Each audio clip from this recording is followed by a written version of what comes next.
And let's see.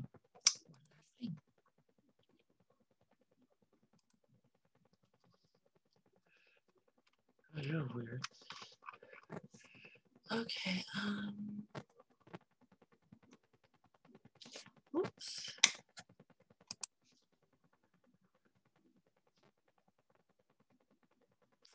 And we're trying to connect to Facebook. Let's see. Live on Facebook. Here we go. Here we go. And waiting for live. Okay. Here in a moment. It's not here all of a sudden.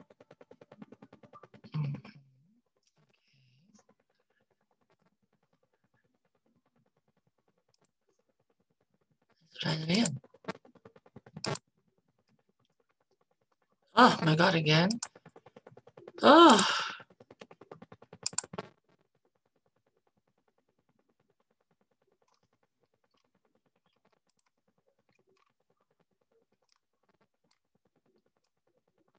Dude, just do it. Uy, Dios mío.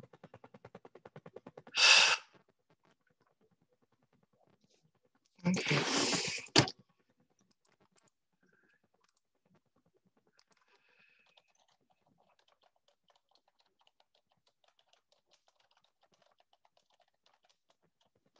Here we go. 20, not 220, 20.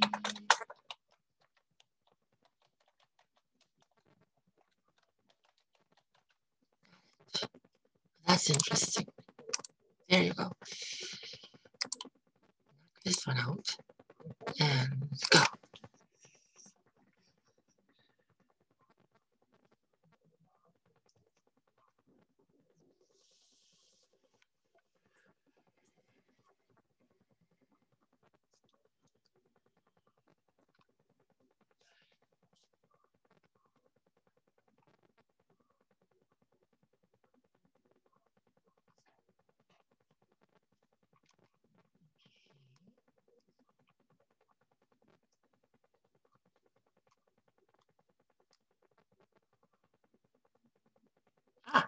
Okay. Hello, everyone. Welcome to Metaphysical Communion 20. Tonight's topic is fighting magic. How to dispel negativity and influences that are not the best for you from your lives. I am the Angelus Colon, the host of Metaphysical Communion. I'm streaming live this evening on Facebook. I hope you are all there seeing this. It's always a chance, with Facebook. It took me a little bit to connect once again. I had pretty much set it up pretty well, but as usual, things go a little bit awry. But we're up and running here as far as I can tell. And let's see if we have an audience who might be joining us at some point. Anyway, everything's working apparently, which is a good thing. I'm just checking along a little bit. So we have a very full program this evening. This particular subject is one that I have done in the past, doing lectures in several different venues throughout the years. This is the first time that I'm having it actually recorded.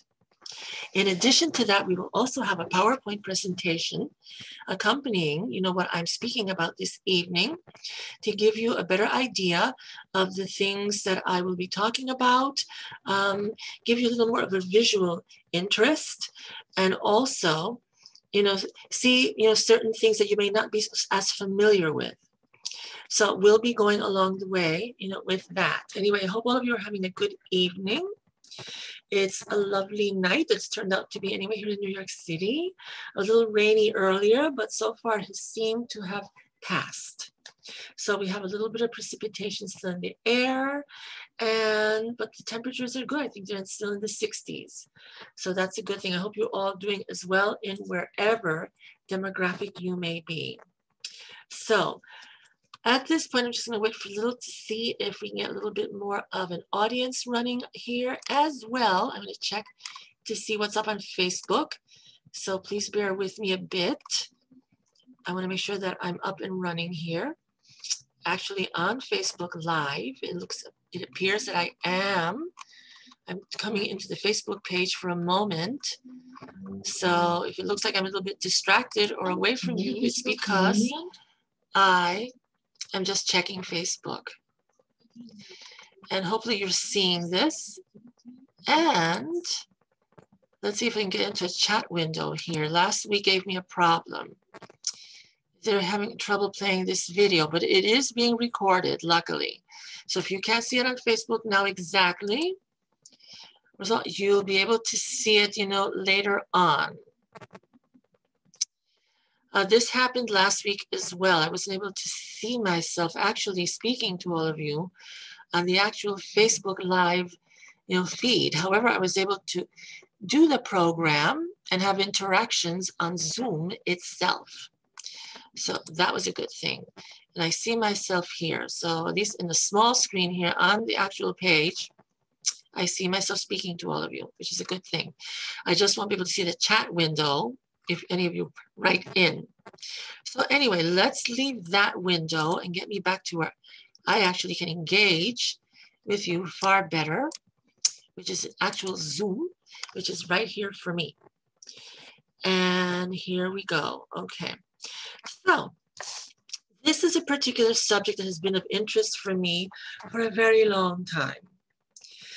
From a very early age, I had certain experiences that were not, let's say, the most pleasant when it came to spiritual energies, and caused, quite a bit of concern and problems from time to time. Part of it was because I was ignorant about a lot of these things. And it turned out later on, as I learned and started doing research, that some of these things weren't really meant to be harmful or cause negativity or heaviness upon me. It was more that that's just the way some of these things can operate. And when you're not knowing of something that you can't see necessarily, it usually frightens you. And again, at a very young age, and I'm talking about as a baby, a toddler, things of this nature are going to be frightening at times. Other times, and there were other experiences of the spiritual that were actually wonderful and quite delightful, which helped to open my mind to know that there was more than just the material world that we are all living in here on earth. But still in all, it was a learning experience nevertheless, as I grew and started to recognize certain things.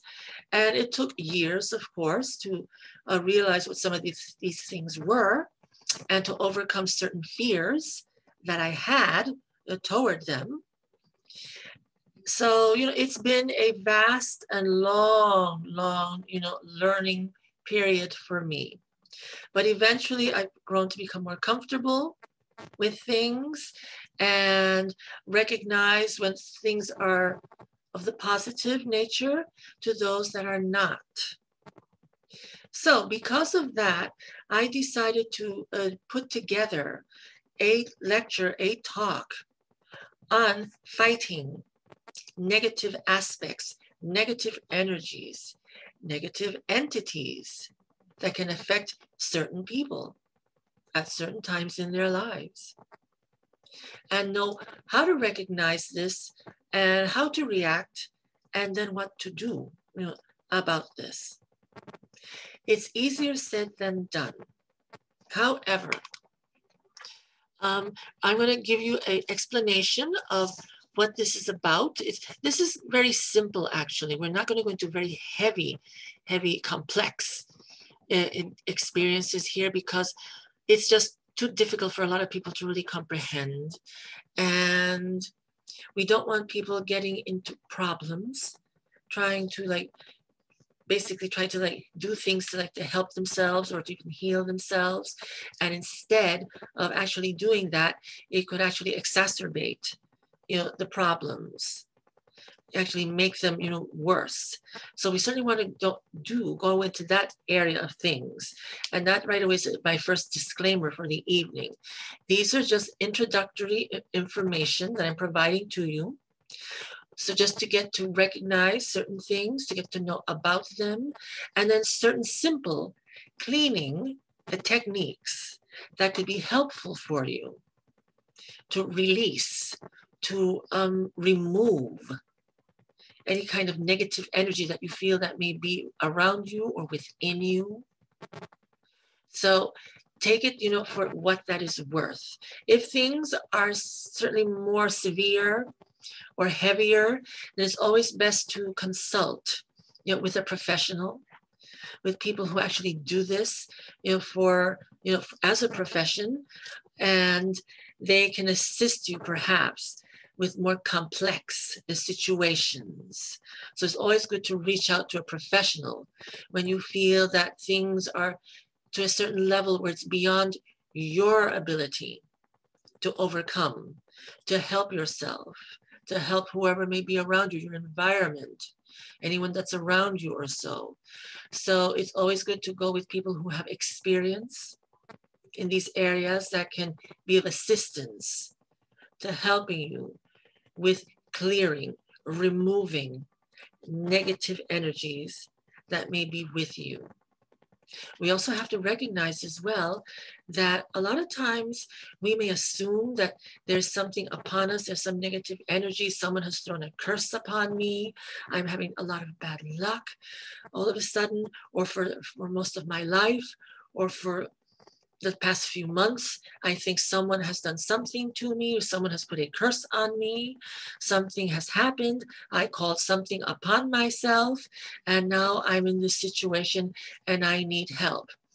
I can tell you, for many, many years that I've been doing this type of work, I've had many people come up to me, asking me about, is there something that's around me? Can you tell if there's a negative ghost or spirit or something that's causing me distress or suffering or harm in some way?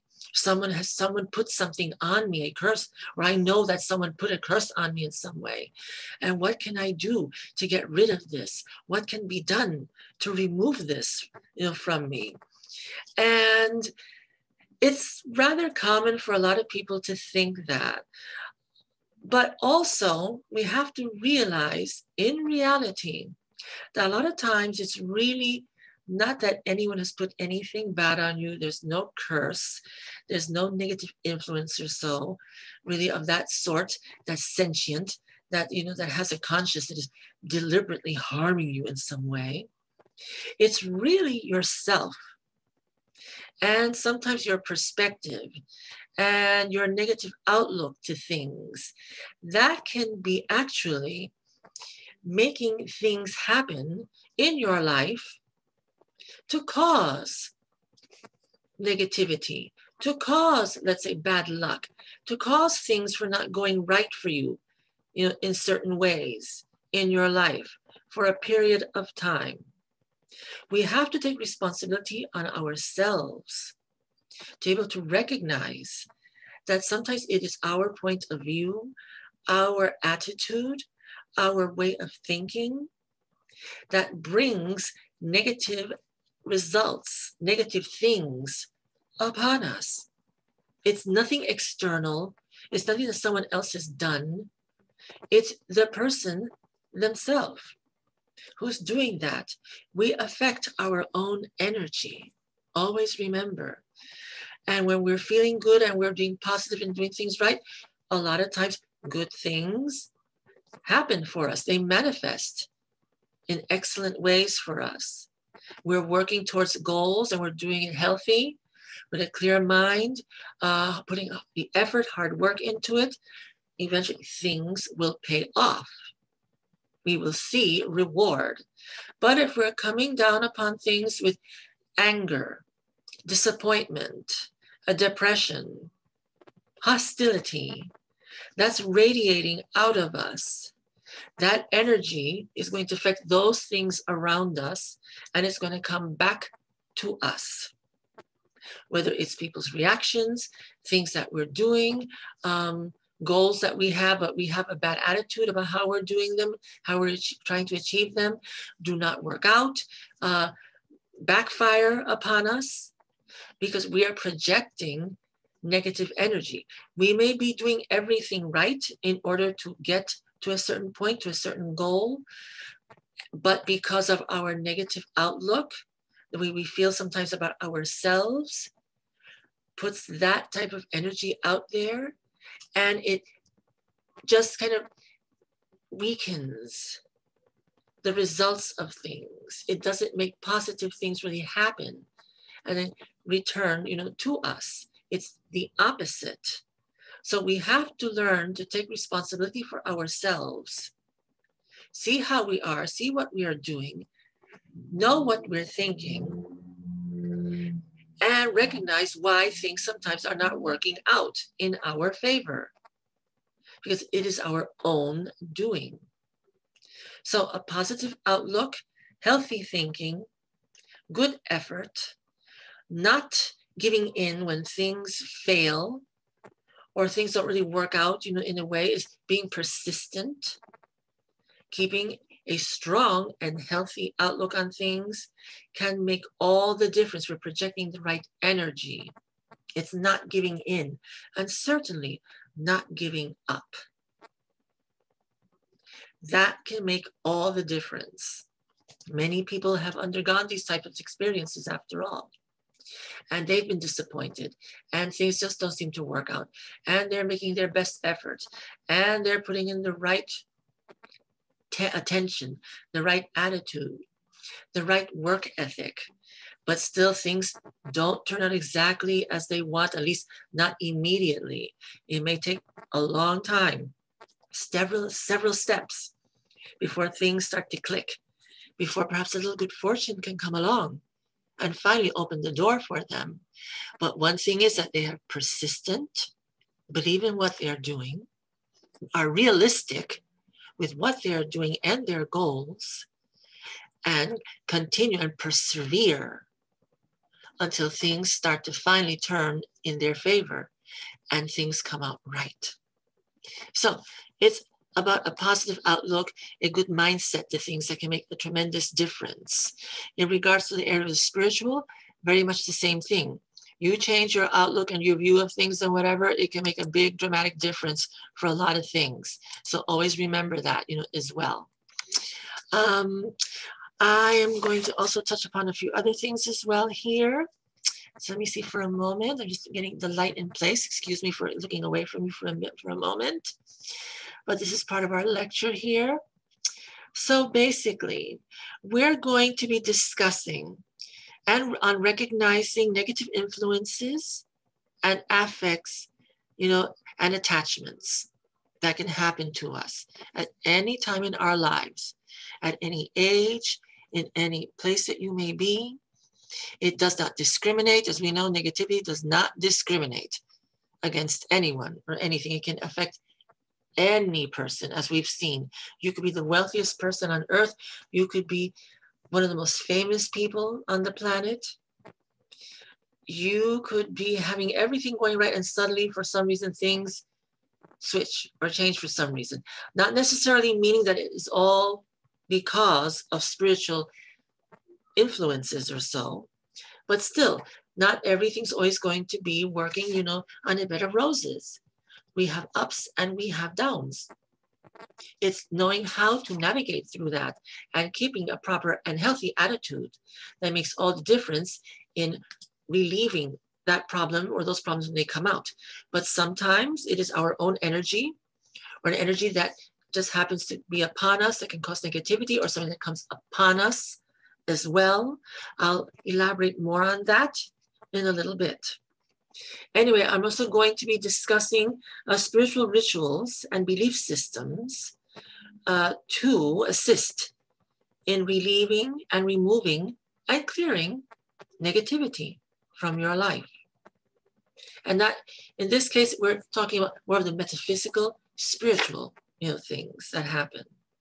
So, feelings of negativity, of course, they can feel distinct, foreign from us. Now, this is more in the realm of the spiritual. So maybe with one for even years, Also, we're talking about, oh, I've had such bad luck for years. I've never been happy, or so there's no things have never worked out quite the same, or whatever. It can be a part of that as well. So spirituality, sometimes with a negative influence, sometimes can be very strong in affecting things to that extent. We cannot be blind to that either. It's about recognizing and knowing what it is and what we can do about it is what matters here. To eventually break that from us and remove and clear. Knowing whether it is separate or not, or is it just attacking you in some way? Easy to blame something external from that of the self, as I've just been talking about for the last few minutes here, also for you. Bad luck, cloudiness, feeling you're being watched, attacked on one's back, or feeling an attachment on one's back, which usually happens a lot. For some reason, the spinal, column with the nervous system can be very sensitive to things. So that's where we get our feelings from. So sometimes we get a negative feeling and we feel something just on our back. The hair on the back of our neck, if you've heard that many, many times, stands up. It tells us something. Something hits the pit of our stomach as well. If you have a bad feeling, also. We also have, again, our spine goes all the way from our upper body, all the way from the base of our neck, all the way down to the very end here of our spine. Just near, the buttock area. So our spine is our nerve center, where we feel, where we get impulses from. It is electricity, also.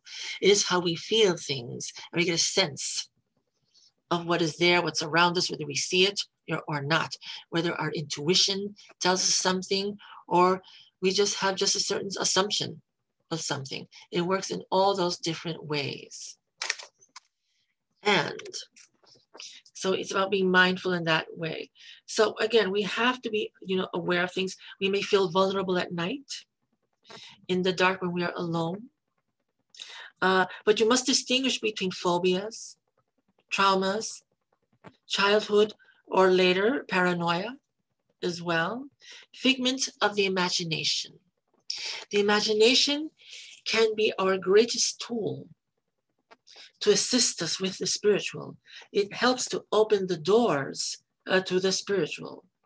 But at times, our imagination can also run away from us and assume that things are happening, sometimes good, sometimes bad, when actually they're not. For the discussion of this evening, we're going to talk about more of the negative aspects of imagination, where we start to assume things, oh, we have such bad luck because this and this and this, and it's really just your mind starting to run away from things out of fear, out of confusion, but it's not necessarily mean that it is so. So we have to know how to distinguish between what is real and what is not. What is our imagination working in the negative way? So, bad luck, as I said, cloudiness, influences around self and others. Seeing the spiritual overtone of experience, this is very important to be able to get a grasp of this, a sensation, a feeling about this, a feeling, an essence that we have at times before, during, and after. Unexplainable, unusual behaviors of either family, friends, acquaintances, which seem uncharacteristic, sudden, out of nowhere, make you wonder, why is this person behaving this way? What is happening? This at times can happen because suddenly a negative influence can just befall, a person. And they can behave in a certain way that you wonder, what, this person never behaves this way ever, as long as I've known them. To this extent, why are they having, let's say, such a negative response, a hostile reaction, behaving a little bit strangely for them all of a sudden? And you wonder why this is. There didn't seem to be a trigger. for this. Again, if you speak to the person, you find out how their day went or so. Sometimes that can also explain to you why there may have been an upset that occurred, and later on it may come out in a certain way. But if there's nothing of that sort, there's been no trauma, no bad news, nothing bad that happened to them recently or so, it just comes out of nowhere. It makes you start to wonder, why this is. I assure you, I've seen this many times, from people. And it's until I started to realize what these things can be and at times what they can do is gave me the information to know that, and to start to recognize why this may be and then what to do, about it. So how we handle it for a pragmatic way, and let's say reality-based way, to a spiritual way also. Sometimes those things can work together, also. So it can be very tricky at times and very uncomfortable with these things, also. So influences around self and others. So we notice with animals at times too, that animals sometimes out of nowhere, they're fine. And all of a sudden, out of nowhere, they start to react in a strange way or in a hostile manner. Or they could be very quiet or so right next to you or so, or asleep. And all of a sudden they just jolt up or wake up and they start to look around and they start to get nervous. And they may start to, even dogs may start to bark. Cats may start to just start to run around unexplainably, out of nowhere. You may even catch animals sometimes looking at things that are in the air or invisible. And then you wonder what's going on with this animal. Why are they behaving this way? Or the cat is looking at something and suddenly the hairs on the back, start to rise and starts to hiss even, and there's nothing there. I know from personal experience, I saw this happen with animals that I had as pets in the past. And it was quite interesting to experience this. And I know many people who have had very similar experiences as well with their pets, also. And I can't tell you how many times I saw my dog and my cat do things like this out of nowhere. It's completely unexplainable. And to see them behave or react in a certain way like that out of nowhere. And again, sometimes it wasn't always negative. Sometimes it was positive. I saw my dog sometimes just staring into space, right near me, and then start to wag his tail and looking at something that appeared not to be there. But yet he was seeing something. Sometimes he started to bark at this invisible thing. None of us could see it, but there was something there. He was seeing something. He was reacting to something. Similar with our cat, as well. We had both animals separately, by the way, just for you to know.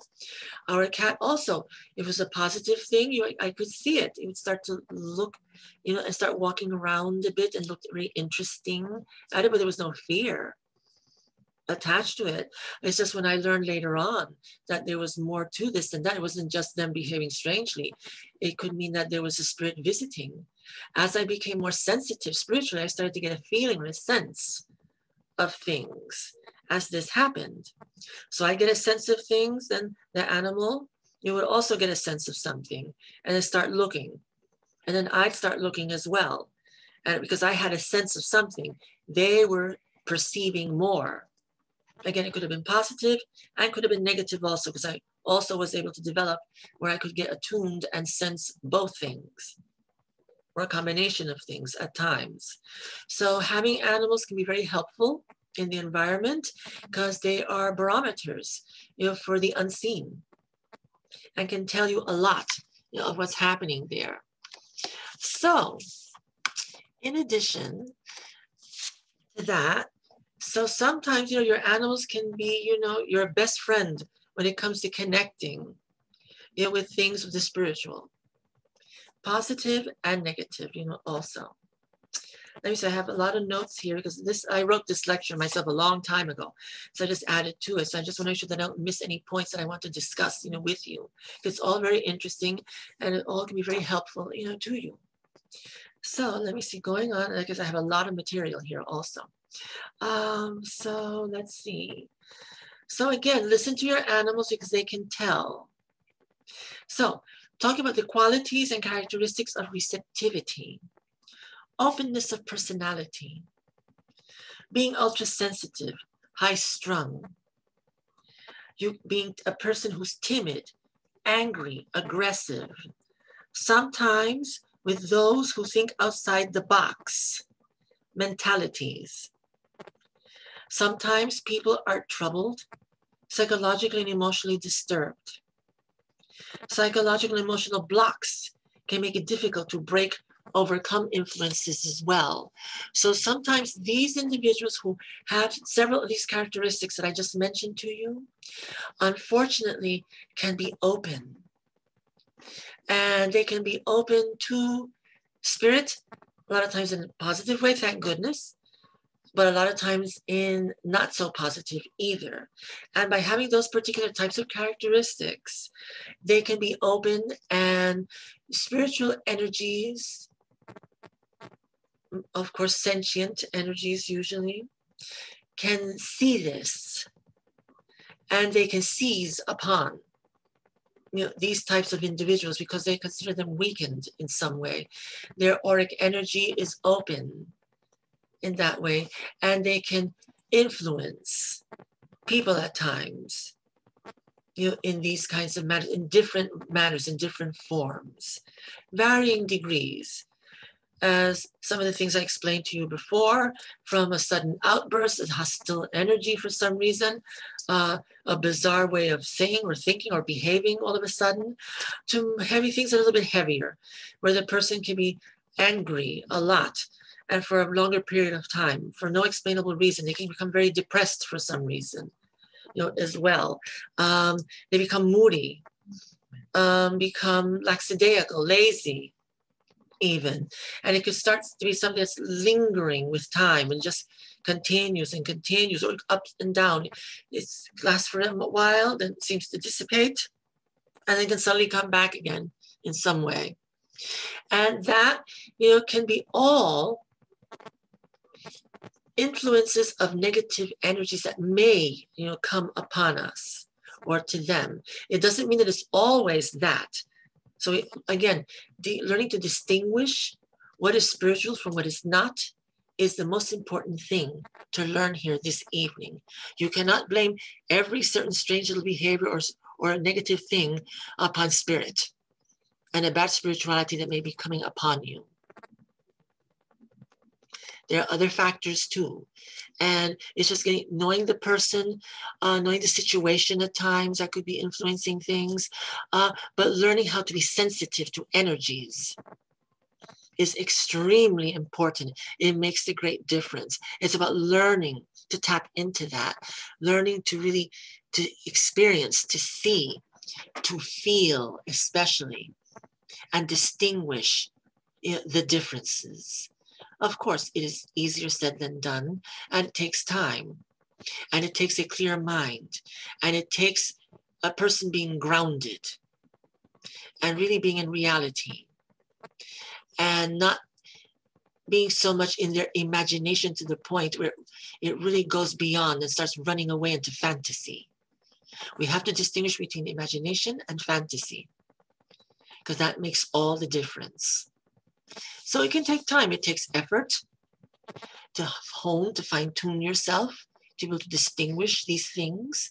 But it is so worth it when you start to be able to do that and just be able to handle things, on your own, have a sense of empowerment and learning how to navigate through such experiences and through these types of energies. So moving along, let's see. So we have people sometimes, that have all of these characteristics. We have to recognize who they are. We have to take into account. It takes time sometimes to really see who they are, see how things are, to be able to distinguish the differences also. You can't expect to do it overnight, obviously, or at the moment at times. It's just about being observant, being open of mind, and being mindful as well, which helps a great deal, and trusting in yourself and your senses. So recognizing negative energies can happen. These things can happen all of a sudden. If sensitive, you will know, you will feel ahead of time or during an oncoming experience. You feel it in the atmosphere a lot of times. And that's usually where you start to learn and know and recognize where there's something interesting or strange going on here. It's about a sense, a feeling, listening to your intuition, but really listening right and clearly and getting a sense of that. As I've always said many times, your intuition is your greatest friend. Always remember that. And it will never lead you wrong. And you can get a sense, a feel of these things. You will know, especially as you become more experienced in these areas of sensitivity, you will start to know it. You will start to sense it, whether it's around you, in your environment, from others especially, what they're projecting, what's going on within them, what they're outwardly projecting. You will see it. You will know it. Even if they seem like the loveliest, most marvelous person, but if you get a sense that there's something that's telling me, just watch out. Be aware. I'm not getting a really positive vibe from this particular individual. Listen to that. But try not to make immediate judgment, either. But do listen to it and give yourself the time to really get a feel and a sense of what actually is going on. That makes all the difference. As we move along, let's see. From personal experience, I can tell you that this was a long time ago. It was during the summer. And I went out one evening rollerblading in the neighborhood. And here's a perfect example of this. So I was going out, I was rollerblading in the neighborhood. And all of a sudden, I was just rollerblading in the street. And all of a sudden, a small rock got caught in my rollerblade. And I couldn't skate any further. So obviously, to get off of the street, I sat, on some stairs that are near, that go to a park, near where I live. And I started trying to remove this small rock, from my skate. The thing would not move. It was incredible. No matter what I did, I didn't have the proper tools either, but it was not moving. But I also had a sense that there was something around also that was causing me to stop as well. And a certain negative energy also that I got a sense of as well. I could tell there's a reason why this is happening. Usually when things of this nature had happened in the past, I could dislodge things easier, etc., whatever. Not this time. It wasn't moving. Very frustrating. I tried, but it wasn't moving. Again, you will get a sense and you will know. So there's a rock in my skate. As I was at the stairs or the distance, doing this from the street to the stairs, I noticed I looked up and there was a dark man, at the stairs, further up. And there was a strange vibe coming from this person. Number one, I'd never seen him before. I had no idea who this person was. So he's never been someone that I recognized from the neighborhood. He was just kind of standing there. He wasn't looking at me directly or anything, but there was just something about his demeanor and just the way he was just his countenance, the way he was just standing there, that was just suspicious and had like a not so pleasant vibe, coming from him. So I was looking at this and So I kind of like got up and I kind of moved away a bit or so because I was getting like this very unusual vibe. And then what was happening earlier, I was getting a negative vibe already. So I had learned by this point to listen to what my feelings were, listen to my intuition, that there was negativity in the air. There was something not so pleasant happening, here and around me. And so that lasted for a little while. And then spirit help came because suddenly, out of nowhere, my neighbor and friend, just happened to be coming down, from the street. Or actually, she drove. Actually, she was just, and she saw me, from the street. So she pulled over. And she said, "Oh, Dee, how are you? What's wrong?" I said, "No, I have this problem." "Oh, well, come on in." And then she espied this man, up there on the stairs. She said, "Dee, let's go." She had like an instant feeling that something was off, as well. And that she had noticed him. And there was something not too good happening here. She just got very uncomfortable. Come, let's go away from here. Just take off your skate and whatever, which I did. I tried to take off both of them. And off I went with her. And she said, there was something negative there. It's a good thing, that I just had a bad feeling about that and about that guy there. And you were there, in the same vicinity. And I just didn't have a very good feeling about this. It was best that, to take you away from that. So that was very interesting to experience, to have that experience and to have it corroborated by someone, there at the moment, also. So it wasn't just me. I was also getting confirmation, from that person as well. So my friend kind of helped to get me away from that energy. And so there was a reason why that rock, came into my skate out of nowhere and tried to put a halt to things. And there was this negative experience, but luckily I was saved, or I was, removed from that negativity. So that's what happened there. Another experience I can tell you of was a long time ago. It was 2001, November 8th of 2001. I was on my skates again. And prior to that, the evening before that, November 7th or so, I had a dream of angels for some reason, which was not something that it was very common for me to have. But for some reason, I had a dream of angels, and they were there, present. And I guess they were trying to tell me something, or provide a sign for me. I didn't, catch it enough, unfortunately. Around that time, this was just shortly after 9/11, obviously. So there was a lot of, emotional energy in the environment, in the air, as we know. People are still recovering from the tragedy, there with the Twin Towers. I myself at that time was having a bit of a period of, let's say, low energy there for a few months or so. So I was not really feeling at my best, either, around that time period. And the weather was relatively warm for a November, I remember. And I decided to go skating one evening after work, again, in my neighborhood or so. So I took off on my skates and I went down towards the street. And all of a sudden, there were this kid on a bicycle, and a girl or so, whatever. And I was on the skates. And for some reason, I passed them by. And I don't know, there was something about this kid or whatever. So I had reached the corner of the street. And I looked up, and I noticed there was a car parked, on the street. It looked a very unusual looking car. I'll never forget it. It was kind of dark. I'd never seen a car like that before. It caught my attention.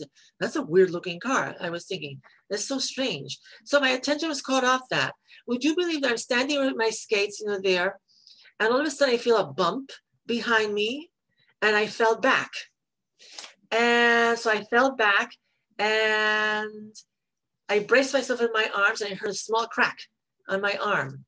So unfortunately, I had a fracture in my bone. And you believe that this kid on the bicycle came back and bumped me on purpose, I think as a joke for whatever reason. And then when I fell, and then so that my arm was, oh my God, yow, was that he took off like a bolt. And then his friend, the girl who was standing there near, the corner there, was just in shock. And he took off. I got up immediately, but I noticed that my arm was in trouble. Oh my God, I can't get my arm to function. And I told his friend right away, your friend just broke my arm. You better let him know that he's in big trouble when he gets caught. And she was like, ugh. And she stood there. I never really seen these people before, whatever. And they were like, possibly like 14, 15 years of age, around there, maybe even younger, 13 or so. And she was like, so she was scared. So I had to rollerblade back home, of course, my arm like that. I had to go to the hospital, to the emergency room. Had a fracture, my lower ulnar there, my bone there. I had to get on a sling for 6 weeks. And so that was an unpleasant experience. I could feel the negativity already happening. And that kid caught my eye for a bit, but my attention wasn't there because I wasn't paying attention enough. And my energy was low. And I wasn't aware as I should have been. And That was the result. But I felt the negative energy around me, especially at that time period there. And I didn't listen to it. That was a major lesson to learn.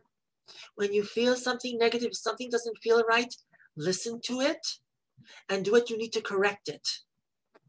And do what you need to either get away from the situation, strengthen yourself, take responsibility, do what you need to do to snap out of it and wake up and be sharp and clear before something unpleasant happens or can happen to you.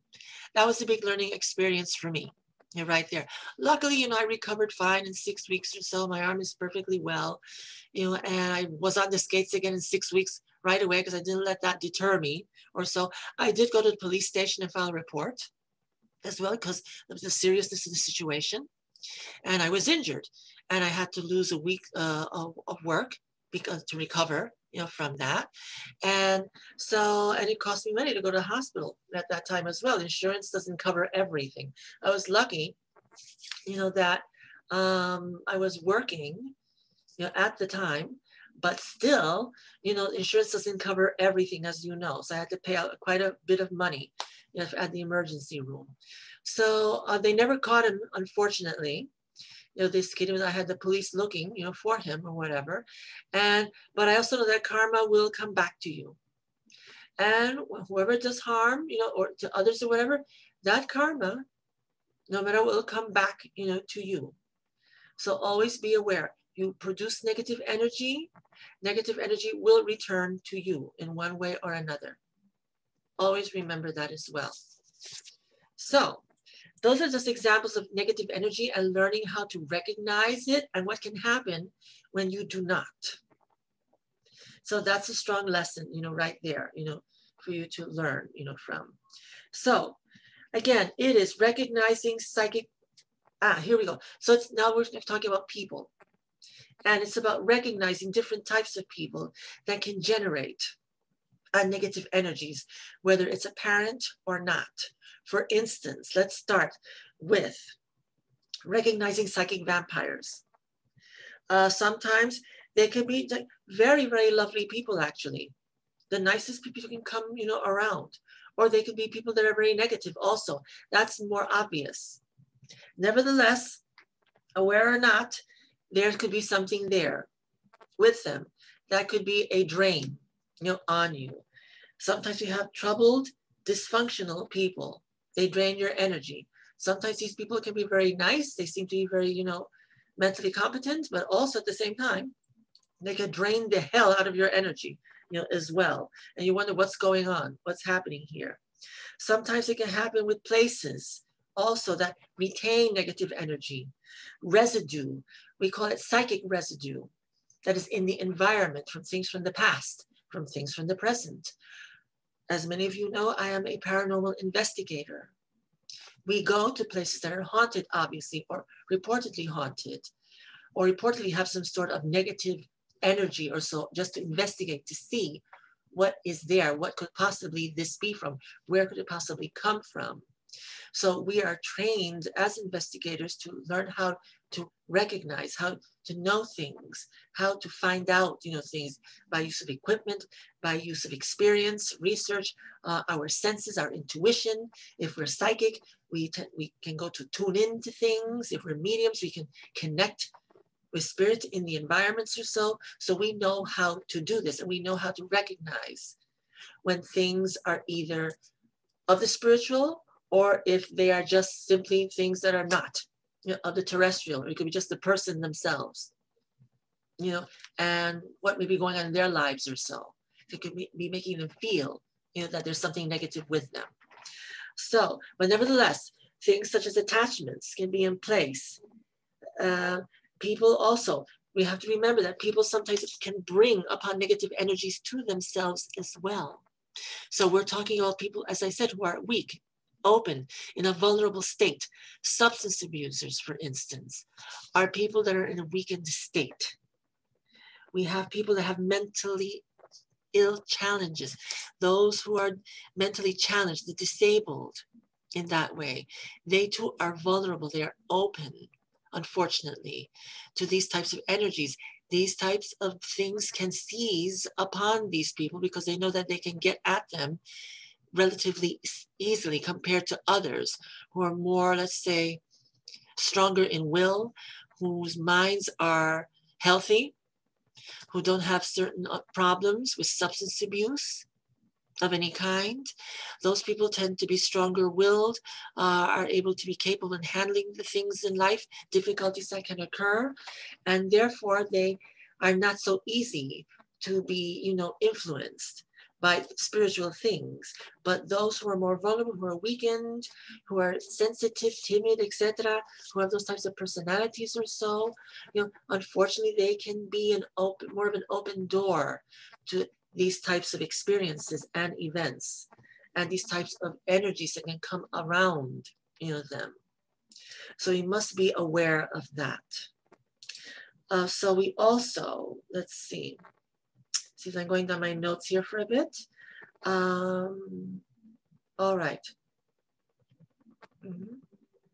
So anyway, energies like that can seize upon people with these characteristics, these personality traits, and cause a drain of energy upon them. It could be for minor things to things that are more complicated, more spectacular. There can be, energies, entities that can affect people, that can oppress, people, and at times can even possess, people too.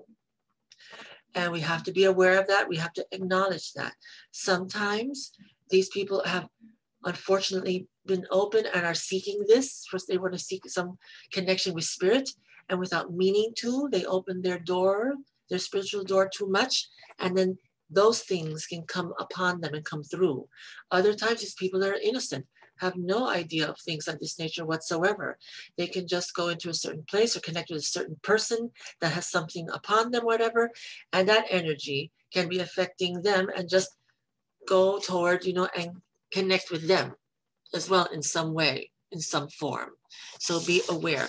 It's always good to be aware of these things and to know and to be alert, but it's never a good thing to become frightened or paranoid about such things either, because then you're giving your power away in fear, and that helps negative energies of whatever way or kind, have an effect on you.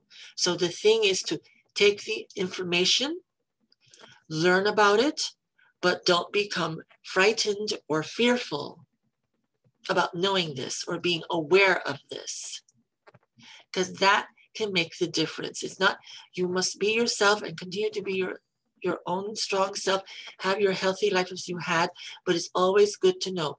The better educated you are, the more you know, the better it is always in all subject matter, in the world. It makes you a more well-rounded and interesting person. Moving along, let's go into, let's see, just going through my notes here. I think I finished with this page. I'm pacing the time here, as well. So this lecture is going to go on for a little bit. I might be on for, when I start, I think it was 9:15, unfortunately, because again, the connection's a little bit strange, but I may be going on for an hour and a half in total, just to make you aware, okay? A lot of information. Plus I have a PowerPoint, presentation also to share with you, along with the lecture as well, as I said earlier. So moving along, let's see. So let us now talk about any last, let me see if I have any last notes pertaining to negative energies and recognizing and seeing what they are, how they work, how it can be. Again, a lot of this is very invisible. So it's about knowing, learning, being able to see, hear, feel, even taste and smell at times. That's when you're more developed in these things. But just to recognize, just to know, and just to trust your intuition about when certain energy doesn't feel right. And just look at that, have a feeling of it, see it even, and learn to be discerning, learn to be spiritually, metaphysically discerning, in being able to recognize what these things are and how to handle them. A lot of times you don't have to do like too much or great spiritual things as well either. It's just about using common sense. and having a proper mindset to things, and learning how to communicate, knowing how to communicate correctly. Sometimes all it just takes is being kind and just being, set in your place properly and not letting things, intimidate you or certainly frighten you. And just stepping back and being objective as well can be extremely helpful to recognize certain things, certain elements, and knowing how to handle them appropriately. Also, knowing how to communicate in the right way, learning to see where certain things come from. If it's a person that's projecting negativity towards you and for whatever reason, or behaving in a strange way, it's learning how to be objective, standing back, not taking it personally, and learning what to do, how to handle the situation. Sometimes just saying the right thing. Sometimes showing that you're not being intimidated and not feeling it especially. And sometimes it's just, just turning the other cheek even, depending on the situation, or just walking away, and taking the upper hand of things can be just the right thing to do. And that right there can diffuse a lot of negative energy, right there. Makes a tremendous difference. But there's things that you can do also to help you along from a spiritual way that can be very beneficial also. So we've touched upon that, and we'll begin with things of protection or so. So going back a little bit, rituals, ancient traditions, things that we can do to be helpful in clearing out negativity, whether from ourselves, within, from external, from what comes from others, from environments, things that can be put upon us or so on. There's different methods, different rituals that one can practice to help you, with that. And we're going to go into the next phase of the lecture right now on clearing, healing. So, but a little background, first of all, in that area. In regards to rituals, for instance, rituals have been going on for thousands of years. Many of you know this already. Many of the older civilizations and cultures were very strong in spirituality and religions. They did many things pertaining to their religions, prayer, meditation, rituals that they practiced for various things in their societies. For instance, one that is well known to many people is the Egyptian culture and their strong belief in spirituality, in their religion, and the afterlife.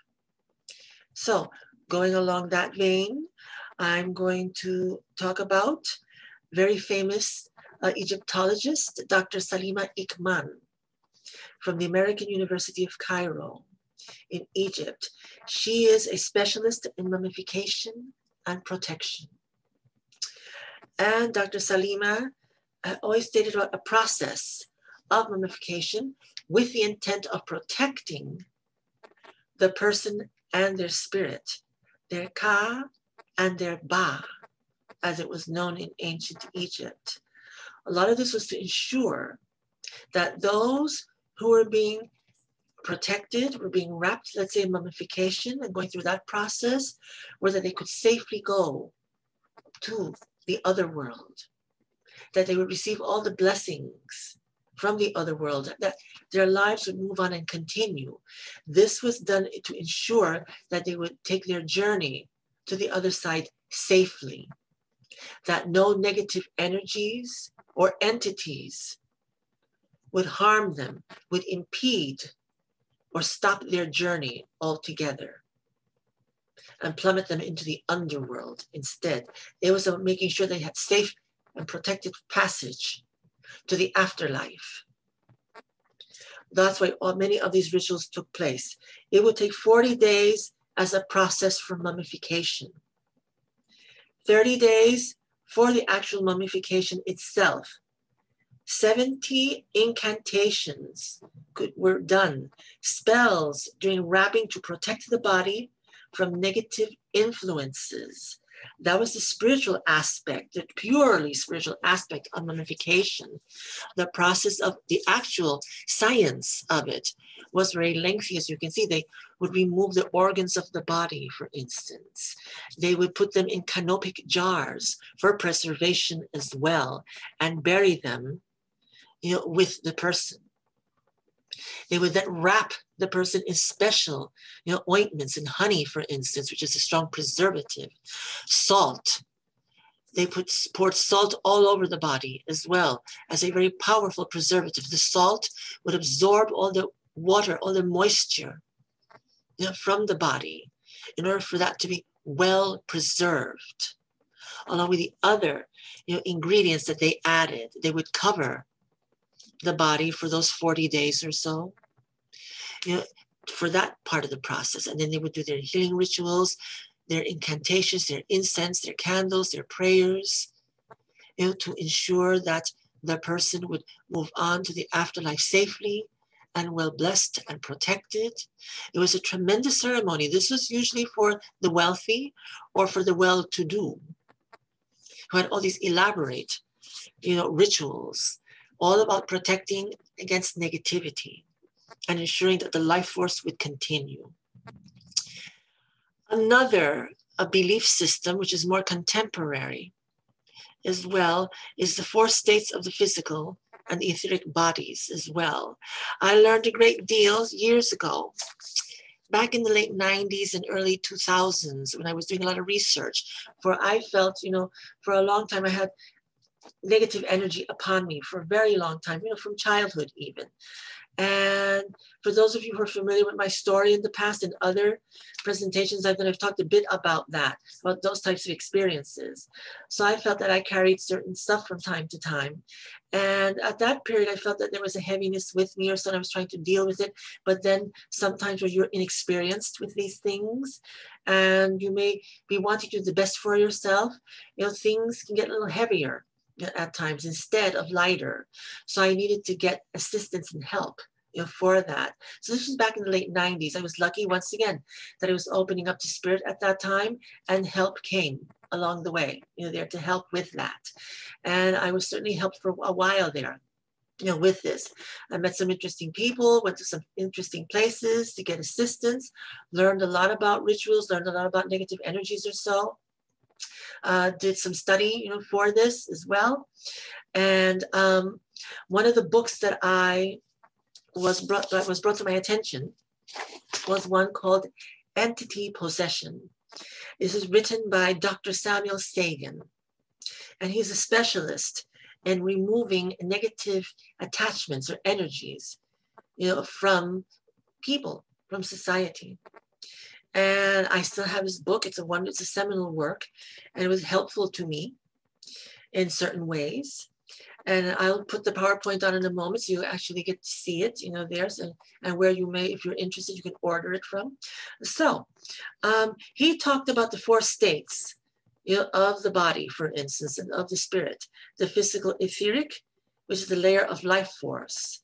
The astral, the layer of mental consciousness, thoughts, emotions, ego, which is spirit, and then entities, which are parasites of the body, which can happen, to us or to many. The significance for this: to destroy, to weaken, paralyze, hold back, limit the person, poison their will, confuse, confine, depress the individual. They thrive, these negative energies, these negative entities, for instance, thrive on suffering. Negative energy is easier to influence, affect, than positive energy. So going along to what I was saying earlier, the more positive you are as a person, the healthier you are with your outlook, with the way you live, with the things you do, the stronger you are against negative forces and negative energies. They don't have the ability really to impinge, to affect you. They may try from time to time, but they just cannot really pinpoint you and just get into you, because you are emanating light. You're emanating health and strength and will, and that weakens them. That is attached to higher power and the divine light, the divine forces. They are powerless against the divine light. It weakens them and they just go off. There's nothing they can do. But for people who are weakened, as I said earlier, negative in their outlook and their way of thinking and being, again, those who don't know, the mentally challenged, the substance abusers, so who are in a weakened state, they unfortunately are not, their light is not as strong. And because of that, these things can take advantage of them then and exacerbate their problems, make them worse even. Not with everybody, but at times with certain individuals because of, let's say, past experiences or so, cultural beliefs, environmental beliefs, also upbringing is another way of opening up people sometimes to certain things, as well. Anything that the person is weakened in will, weakened in mind, weakened in body, at times, these things can seize upon and take advantage, of you. So be aware. So that's why you must be always positive, be strong, be helpful, and being helpful towards others who may be facing things of this nature, and doing what we can to be of assistance to them, whether it's the more mundane, earth-based things that we can do and methods, seeking help, going to the doctor, going to mental health therapists is a way that can be helpful as well. We must work with everything, a combination of things, spiritual practitioners who may also be medical practitioners as well, and there are many of them, can be helpful in treating from both disciplines, the scientific and the spiritual. And then we have our spiritual practitioners who have a great deal of knowledge and experience and ability that can also be of help as well, or combine all these different methods to be of help to remove and cast out negative energies. So we have that there. So ancient traditions, there are many different ancient traditions, rituals, as I said. For instance, in Africa, we have the voodoo, relate to Haiti, the Caribbean, the south of the United States, as we know. They have great religion, great energy, great spirituality. They have a close relationship with the spirits. Those spirits of those belief systems, whether it's voodoo or it can be also the Santerian spirits, which can relate at times, also. Those spirits or so are closer to the earth. They can relate with the people in a stronger and more, in a way that they can manifest in a more apparent way at times. And we have rituals, for these beings because of the relationships that they have with these things. We have the gods of Santeria as well. We have spirits, and they utilize rituals in order to seek assistance, seek clarity of negative energies or forces as well. We have to recognize that not all voodoo and not all religions are of these sorts, of the earth-based religions, as I will call them, such as Santeria, such as voodoo or so, and there are others as well that are more of the earthly based, more natural based, spiritualities and religions are negative. There's a strong belief that, you tap or play with voodoo and things like that, that's going to bring bad luck to you. That's going to bring bad spirits to you that could kill you or so. Not so. As with all religions, no matter what, in all belief systems, there's a positive and there's a negative. There's a good way to work with these things, and then there's a bad way to work with these things also. And should someone be vulnerable or so, and a certain negativity come from this, there are good things that can be done through ritual with these religions and belief systems that can be most beneficial in clearing out and healing these negative things from you and from those that are afflicted. Always remember that. The more you know, the better educated you are, the more well-rounded you are, and the better you are able to handle things in this world. Thus, with these types of religions, so they have incantations, they have rituals, they have prayers, they use things of the earth. They use things, for instance, shells, fruits, coconuts, baths, animals. And not always do they sacrifice animals either. Not always. So remember that as well. So they use that to clear, and remove negative energies. Very beneficial, most helpful as well, done in the light. I have a friend who is a great psychic medium that I met in the Queen's Psychic Club years ago, named Mattie D. And Mattie is a very gifted psychic medium. In fact, she has a program on QPTV here in New York City in Queens, channel 34, called Tilda Visions, because her full name is Matilda. So she's always had a corporation, a brand name called Tilda Visions. And because of that, she has a program that can be seen, on Spectrum, in Queens Cable, channel 34 here in Spectrum, QPTV, called Tilda Visions. So she presents in a variety of subject matter that is educational, spiritual, helpful, to help empower people, to help people know and learn about, positive things, good things that are happening around in different areas or so. Mattie has been one of the first people I knew as a medium when I started working and learning more about these things. And one of the things that she taught me was that in regards to spirit, it is intention that matters more than anything else. Invoking, clearing, closing spirit when you finish working, very important. And when it comes to negative things or working with people that are having issues or problems with negative things, it's for you as the practitioner not to absorb that, not to stress about it, either. Whether you're wondering, I'm assisting this individual, removing some negative influence that they feel they have, but I worry about it coming upon me then, or that it'll affect me in some way. The key there is not to think in that matter. It's about your attention, your perspective, your view of these things. It's not to be fearful, dominated by these types of things, these types of energies. Do not take it upon yourself. It is to remove and to cast out. You must be strong, confident in yourself as a practitioner, as a person who's working to remove negative elements, to know that you have the strength and the ability to allow these things to come upon you and thus to impress themselves upon you.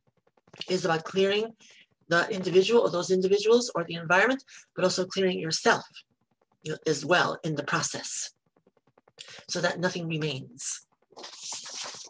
That is how it is done. Now, we have here, let me see. So let's talk about a few things. Let's bring up the PowerPoint that I promised you at this point. Don't watch my time here. I don't want to have a problem here. And let's see, let's bring that up to share also. So hopefully you can see this. So here we are. And our presentation is thus. So we have here Fighting Magic. Again, spiritual rituals and belief systems to relieve and combat negative influences and attachments.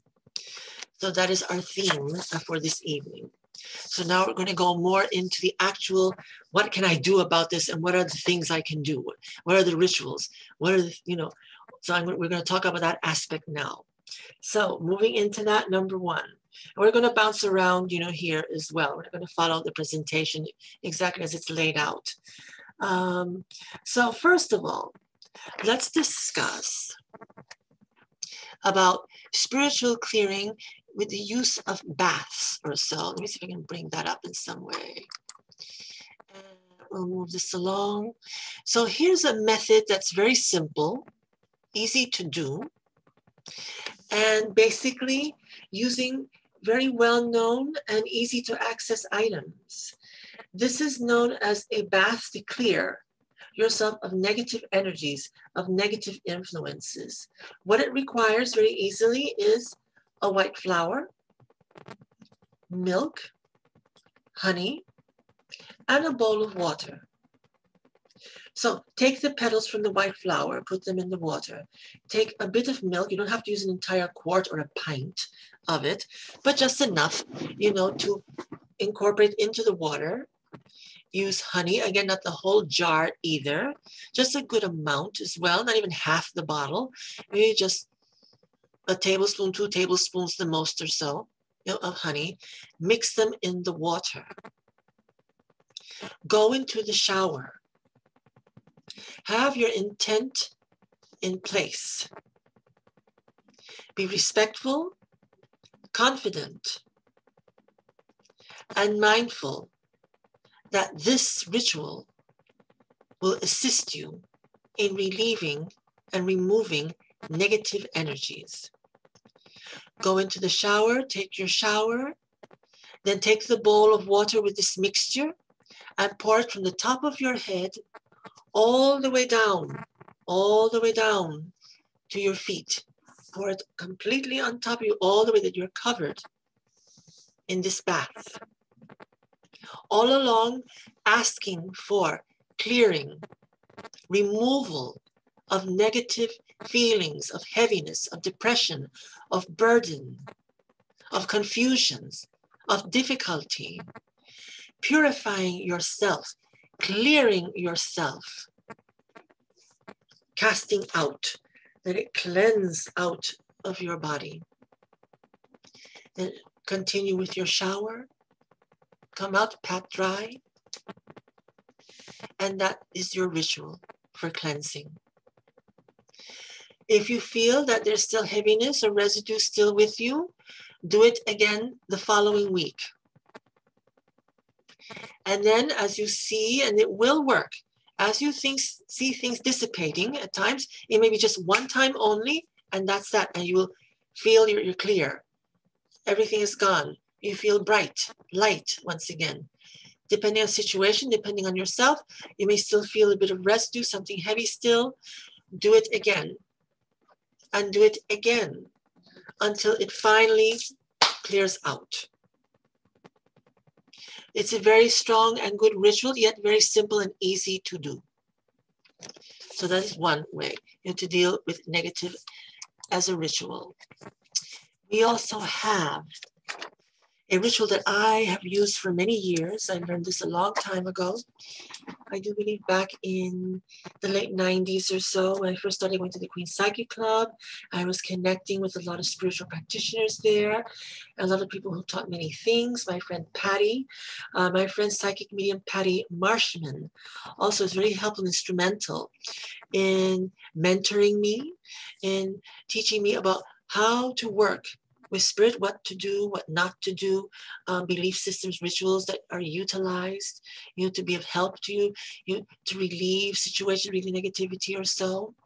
And this ritual right here that you're seeing right here, or the elements that are here, the ingredients that I present to you, is from a Native American smudging ritual.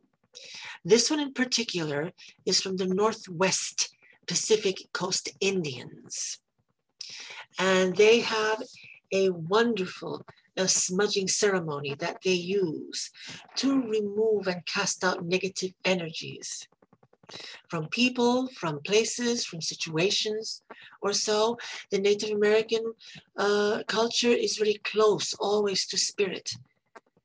They're always working with the earth and with spirit. They're among the most devoted and most spiritual people and culture on the planet. And their religion, their beliefs, their rituals are extremely powerful.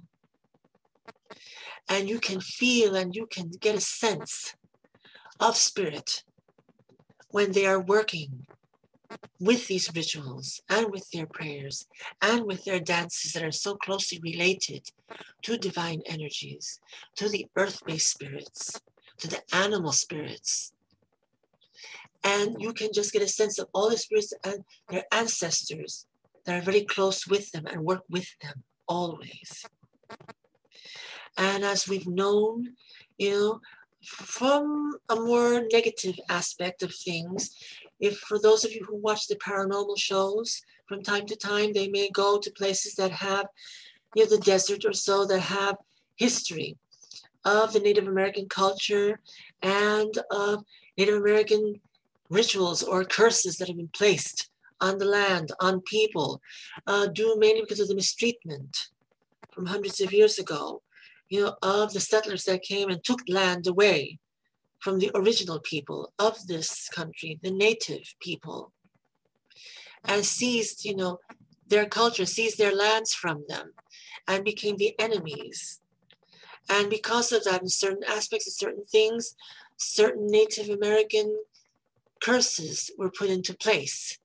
And we've seen some incredibly fascinating results of that have happened. And sometimes these things can go on for hundreds of years, as people have reported, people seeing, experiencing or so, people that have felt that, where they have been, they bought a house over a cemetery that they didn't know that land was, a Native American cemetery, and they've built on things, and then a lot of bad luck and misfortune or spirits come around their environment, their homes or whatever. And sometimes it's good, sometimes it's not. And then they're seeking assistance in removal of these things, removal of these curses, removal of this hostility, if it's a bad thing. And so for, the modern day culture, they see a lot of that, from the media, from television especially. It's not always the case. When things of this nature does happen, there are remedies that can be done. And we've seen some of those actually occur on some of these very shows, where they show respect for those who have passed on, where they acknowledge them, where they bring something of relief to them, whether it's a ritual, whether it's the clearing out of something, whether it's returning a sacred item or an item to its place of origin because it was removed or taken away and put in its place, where the spirits, the energies are being acknowledged, are being asked for forgiveness, for removal of any negative influence that may be upon the environment or the place or affecting the people, there. And with many of these times, doing these type of respectful, acknowledgeable rituals, many times that negativity just evaporates, is gone. Because a right has been done. A right has been corrected for a wrong. It appeases the energy, it appeases the spirits. And that makes all the difference. And many times that negativity is gone. So we're talking about the smudging ceremony, which can be done in the environment or for one another or for yourself. It is a very simple ritual, a very beautiful ritual, but it must be done with reverence. It must be done with complete belief and respect. For after all, you are working with the forces of the Native American ancestors. They are alive, they are strong, and they are holy. And it is to always acknowledge them with respect and gratitude. Thus, this ritual begins with prayer and with light and with smoke. So you take a candle. A white candle is always best. And you go to every room, if you're doing it for a house, for instance, which I've done many times at home.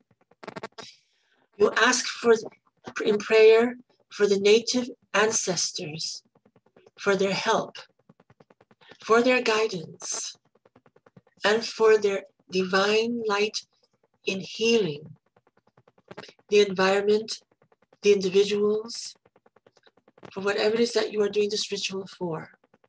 You take the candle and you push the light into every corner of each room, just with your hand, asking for help, asking for healing, asking for light, asking for removal of the negative energies. The first thing you do is light sage, as you see here. And you can take that sage and you can burn it at the ends. And once the smoke starts to appear, again, you go to each room, requesting for the removal of the negative energies, negative forces that are in the environment, within you, those around you, the house, those that are external from you, whether it's a situation, people, or so, anything that's causing you distress, negativity, where you feel drained, where you feel there's a heaviness, where you feel depression, where you feel that there's something negative on you, upon you. With the sage, you ask for removal of the negative energies. Then you move to the cedar, here. The cedar can also come as a bundle similar to sage, or it can come loosely in that way as well. Again, you light the cedar. At times you may need like a clay bowl, which is best. Sometimes people use shells or so for these things, but a lot of times many of the native elders do not feel that using a shell, such as an abalone shell for this particular form of ritual, is correct. Since shells come from the sea, they feel that that is more appropriate for rituals that have to do with water, with emotions, with the sea itself. For things that are more earth-based, they recommend more that use a clay pot, for instance, something that's earthenware, to light the sage in and bring out the smoke then instead. Thusly, you can place cedar clippings into a clay pot or whatever earthenware you may have, and again, ask for the removal of negativity from the environment, from the place, from the person, etc. Cedar is the bridge between removing the negative influences and bringing in the positive influences into your environment, person, people, home, environment, whatever. It does both. And go around to each room in prayer, asking for removal of negativity and the opening and bringing in of the good, of the positive, of the divine into your life. Then the third step is the sweetgrass. And as you see here, sweetgrass can come in its loose form, or as it usually is seen more, in shops and in fairs or so, that they braid it. They braid it like they do hair. And as you see here, we have both versions here. So you most likely will see sweetgrass in its braided form. It comes sometimes in a circular, braid. And similarly, you can also take the clippings of the sweetgrass and put it into a copper bowl, not a copper bowl, I mean an earthen bowl, a clay bowl, or an earthenware type of bowl, and then light that, and then go around the house, bringing in and asking the native spirits to bring in the positive energies, the positive aspects of spirit into your home, yourself, others, environment, etc. What you are using this for the purpose of, the intent for this smudging ritual. And smudge your home then in the sweetgrass to bring in all the light and the goodness, the good energies of divine light, of the Native American magic to your life. At the end of that ritual, take a white candle and then go again and push the light. You can do that with your hand, or you can do it with a feather. Always best to use an eagle feather for this type of ritual. For eagles are a very strong animal totem in the Native American traditions, and they used eagle feathers a lot for their rituals and their smudgings. So if you can find or purchase an eagle feather, so much the better. It's just part of the ritual. Or just use your hand. And then in prayer and in reverence and in pure devotion, push the light into each corner of each room and ask for light. Ask for clearing. Ask for the goodness to come from the divine holy light. And express gratitude to the Native American ancestors and to those in spirit as well. Divine power, higher power, to God, to whatever higher power you believe in. Express your gratitude for clearing the negativity away and bringing in the light of good and love into your home, yourself, others, environment, into your life. And that is how you do this ritual. I assure you it always works. You will feel the environment. You will feel yourself. You will see it be lighter and improved. And just feel a sense of clarity all over the space. You will feel it. You will experience it. I assure you. I've done this many times in the past. It never fails. You will feel the Native American ancestors and spirits with you as you do this. They will help you as long as you do it with truth and reverence and complete and proper intent. You will be helped. So that's a wonderful ritual to have. We also have, we skip along from here. We talked about the smudging as well. We also talked about my friend Patty, as I said, and Patty also used to do a clearing as well, just with a candle, with a white candle and holy water. So she would go along each room of the house, and this is even simpler ritual. If you prefer that, or if you don't have enough time to do such a full ritual as this. This ritual can take, about an hour or more to do actually, when done correctly. So I must let you know that in advance. You cannot do this in a matter of a few minutes or so, like in 15 minutes. It just won't be the same. Let me advise you very carefully, immediately. You have to take the proper time to do this type of ritual, and it takes a long time to do it right. But it is absolutely worth it to do that. You will see. With this other ritual, it's simpler. You take your candle, go around the house, take holy water, and sprinkle in each room. Open one window towards the end of the ritual to release negativity from the home environment or from whatever, and release it out. Again, in full belief, in full attention and reverence. This is the way that it works. Intention is everything with all of these rituals.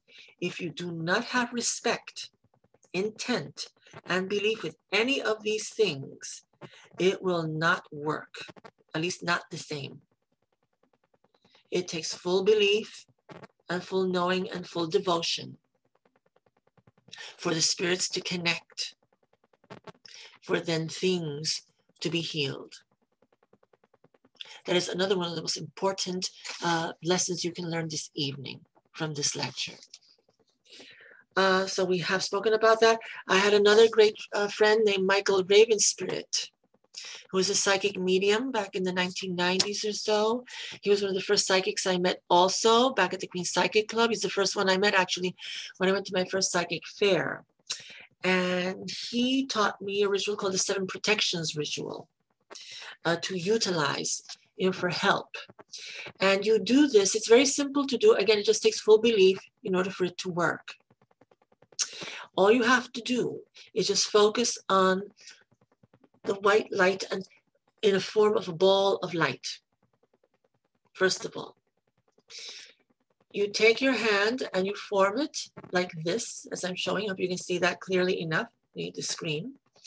And you put that ball of light into your hand in this way. This is the way he did it. He showed me. And you take the light, and for whatever religion you may believe or so, whatever, it will work. But then you do the sign of the cross. Place one ball of light here, one ball of light at the bottom, one ball of light to your left. In this case, you can see it on the right here, but it's the left. And then one ball to the right. Visualize. Imagination is everything with this. You have to visualize that ball of light. That is how we see things from spirit. That is the way everyone at the beginning sees things from spirit. You know, through your imagination, through your visualization. As you progress and move on, then you may be able to see more and see actually things materialize in your vision. Easier said than done, but there are those who do and can see and do these things. That can take time and practice. But for the lay person, for those who are starting, for those who are doing, it is your imagination and visualization that works just as powerfully as actually seeing these things manifest before you.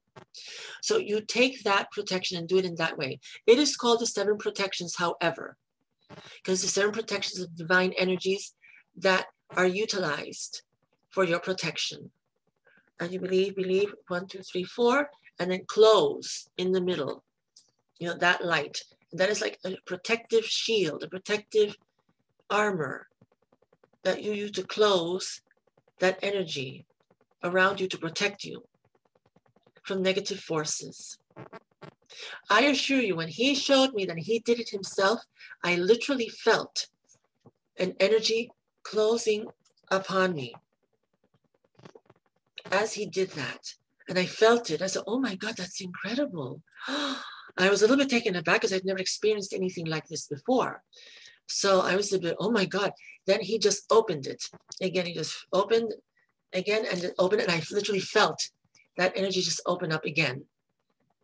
So it works.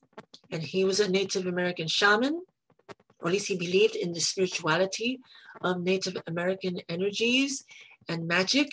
And that is how he was as a practitioner, Native American spirituality. And with many, many years of experience. And he worked it well. And he taught me how to do that. And I've always used that ever since. Before I step out of the house, I do my 7 protections ritual as a protection, you know, to keep me safe as I venture out into the world. If you feel that you need to open it, you just focus your intent on opening it. Once again, the same way, and the energies will open up in that way for you. But it's a quick but powerful way to protect yourself also from negativity and negative forces. There is also holy water, as always, as I said, always works no matter what. So you can always do that, as well as put some holy water on you before you go. Sprinkle the environment with holy water. Say a prayer of gratitude. It always helps, you know, as well. And then we have, moving along, we have another ritual that I learned as well. This is a book called The Psychic in You. It was written by psychic medium Jeffrey Wands. Many of you may be familiar with Jeffrey. And he wrote this is his first book, The Psychic in You, and had a lot of wonderful methods, you know, to use to help, you know, with healing, with releasing negative energies or so. When Jeffrey was very young, he had the good fortune of meeting 2 ladies. I think he was still in university at the time. He's a local boy from Queens originally, or so. So he went to St. John's University to study. As a young person, as a young college student, he earned extra money doing cleaning or so, in cleaning people's homes or whatever. And because he was who he was, because he was born with the gift, he happened to be hired by 2 older ladies who were sisters who lived together in a home here in Queens. And when they saw Jeffrey, they recognized something about him, that he was gifted. And they spoke a lot about that. And he was open to it at the time, but he needed to learn more. So he and the ladies who he later on named, became very fond of, and vice versa, like family, because they helped him so much. He called them Aunt Helen and Aunt Carol. Aunt Helen and Aunt Carol were psychics and very, very experienced and gifted psychics. And they mentored Jeffrey. They taught him a lot about spirit and how to work with spirit. At one point, Jeffrey felt a great deal of negativity that had fallen upon him for some reason. He wasn't sure why this occurred. It was not a part of his experience to feel this type of thing. But for some reason, something happened to and he felt a great deal of heaviness and negativity that had fallen upon him. And at one point, it got to the point where it was just so distressing for him that he went to Aunt Helen and Aunt Carol one day, to their home, to do some work. When he talked about this situation, he was very, very upset. It got to the point where it was weakening him terribly. He had to come out with it. Immediately, the aunts told him, please, not to be worried, not to be distressed. And we're going to teach you something that's going to help you, guaranteed. That will help you to release any kind of negative attachment that may have come upon you for whatever reason. Again, as a person who's sensitive, as a psychic medium, or so, he could, and as someone who wasn't as experienced at that time, he was still very young, he didn't know. So he could have been working already or doing things and something may have attached itself to him. So he had to learn how to protect himself. The aunts taught him this ritual. Very simple. You go into the shower and visualize water in the healing color of blue. As you visualize that blue water pouring over you from the top of your head all the way down to your feet, visualize the intent of removing, washing away all the negativity from you.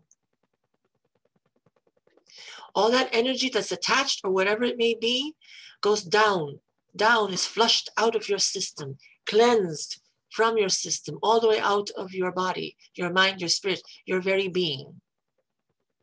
As always, your intent must be pure and complete in order to make this ritual work.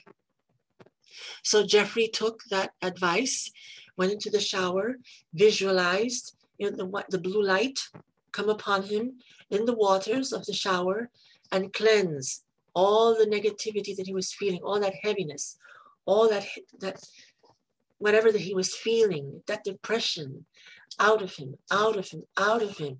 He literally felt all of that negativity just melt away, just flush out of his system and out. And when he was done, he was clear. He was feeling perfectly fine, as his old self again, just wonderful. It worked. It completely helped remove and heal all of that negativity that he had and that attaches itself to him, away from him. It was done. He provided that in his book. I, learned it, and from time to time, I used it. It always works. I still use it from time to time because negative things can come upon all of us, no matter what. So whenever I feel anything, any heaviness, any negativity or so, I do this ritual. I assure you, as always, it does work. Intent, belief is everything. So that's another method that you can utilize for your work. Spiritual aids that are available also are from Spanish traditions or from other traditions as well. I am Spanish, as many of you know. So I know as a small child, I learned about such things, such as la bomba. I've talked about this in the past as well. This is a floor wash that you can find in Spanish ritual stores, also known as botanicas. You have to go to a Spanish neighborhood, but they all carry this. It's been known for generations. La bomba is a floor wash. You mix it in warm water and you wash your floors with it. It is imbued with spiritual cleansing energy from the saints, from the spirits. You can do your prayer as you're washing your floors of your environment, your home. You can also use it on your furniture. If you have rugs, on the floor. So it is a wonderful wash. It's a good disinfectant as well, but it also spiritually cleans the environment, your home, yourself. As you use it, it will make a tremendous difference. I just used it a few days ago when I washed the floors here. I assure you, when I was done, I literally saw the light throughout the entire house. Things had lifted. Everything was much better. It smells very good to you. Smell the clean as well too in your environment. It always works. We have baths that are especially prepared that people can take, similar to the bath that I just talked about before with the white flour and the milk and the honey. These are baths you can purchase there as well for different purposes. They are prepared and you use them in your shower or in your bath as well. And again, for whatever intent that you may need, for help, for healing, for whatever, for bringing love into your life, you bring abundance into your home, from removing, casting out negative things, from bringing more happiness, more joy, variety of different reasons. There's a bath for all these things. You can incorporate that to help with your healing rituals also. In addition, we have more of the natural earth-based items that can be used. For instance, salt can be used in the environment. I learned of a ritual from Sylvia Brown, the great psychic medium, that she used, salt, when she would do clearings at times, for herself or for clients. So she would go around with salt and she would bless the home, either the corners of the house, internal or external. She would spread salt around the entire house, especially the four corners, and go around the house, the perimeter, sprinkling the salt in a circle to cast out and remove negative influences and negative energies from environments. Salt is a repellent of negative energies. There's another ritual as well that is used to remove negativity from a person, or whether it's yourself, or if you feel somebody has something negative, they put something on you, for instance. It's a ritual that was taught to me by spiritual healer Star Fuentes, who is very well known throughout the world as one of the preeminent spiritual healers. And Star taught me in a workshop that I attended. I know Star a bit. It's been a while since I've seen her, but we became friends. And Star did a ritual, and showed us a ritual on removing, negative energies and influences that she learned as well. And it deals with salt, also, but also deals with sugar, as well. So it's again like kind of surrounding, very briefly, it's a more elaborate ritual. You can go into the internet search engines and look up Star Fuentes and see if you can find this particular ritual. But it entails, basically spreading a circle of salt around and then putting sugar, first of all, around the person, whether, around the person literally or symbolically on the table. You put a circle of sugar or so, and that draws negative energies because they love sugar. And then once you do that, then you sprinkle the salt around it, and the salt will trap it, and it will absorb the negative energy because it tends to do that. Salt absorbs. They don't like salt. It's a repellent for them. It absorbs them. And all along doing the prayer, doing the intent, doing the ritual, that helps to remove and cast out negative energies. Once that's done, you take that salt and you sweep it away and then you throw it out. Preferably if you can throw it into water, to the ocean or a lake or some body of water, so much the better. Or take it and wrap it. Usually it's good to have, a placemat, so if you're doing it around an actual person or on a table, you take that tablecloth or whatever, use a cheap plastic tablecloth to do this, obviously, and just keep that all in there together and just wrap it up, tie it up, and then toss it out, remove it. Again, body of water or burn it even or whatever, something that will remove it and cast it out. And that is another good healing resource as well to utilize as a ritual. I know I'm going beyond the time, but there's a lot of information here. So apparently it's going to be like a 2-hour event, but we're almost done at this point. Anyway, as you see here, I also have presented garlic and onions as well too. And those are other methods that can be utilized as well. So the ritual that I talked about actually was also called a sealing the aura, as well. That's another thing we're going to go through, in a moment. And we're going to talk about, for instance, Dion Fortune, who is a great Wiccan, a witch, who is, you know, known as a high priestess of the Wiccan religions from the early 20th century, late 19th century or so, if I recall correctly. Diane Fortune was a very prolific author, and she wrote a wonderful book called Psychic Self-Defense as well.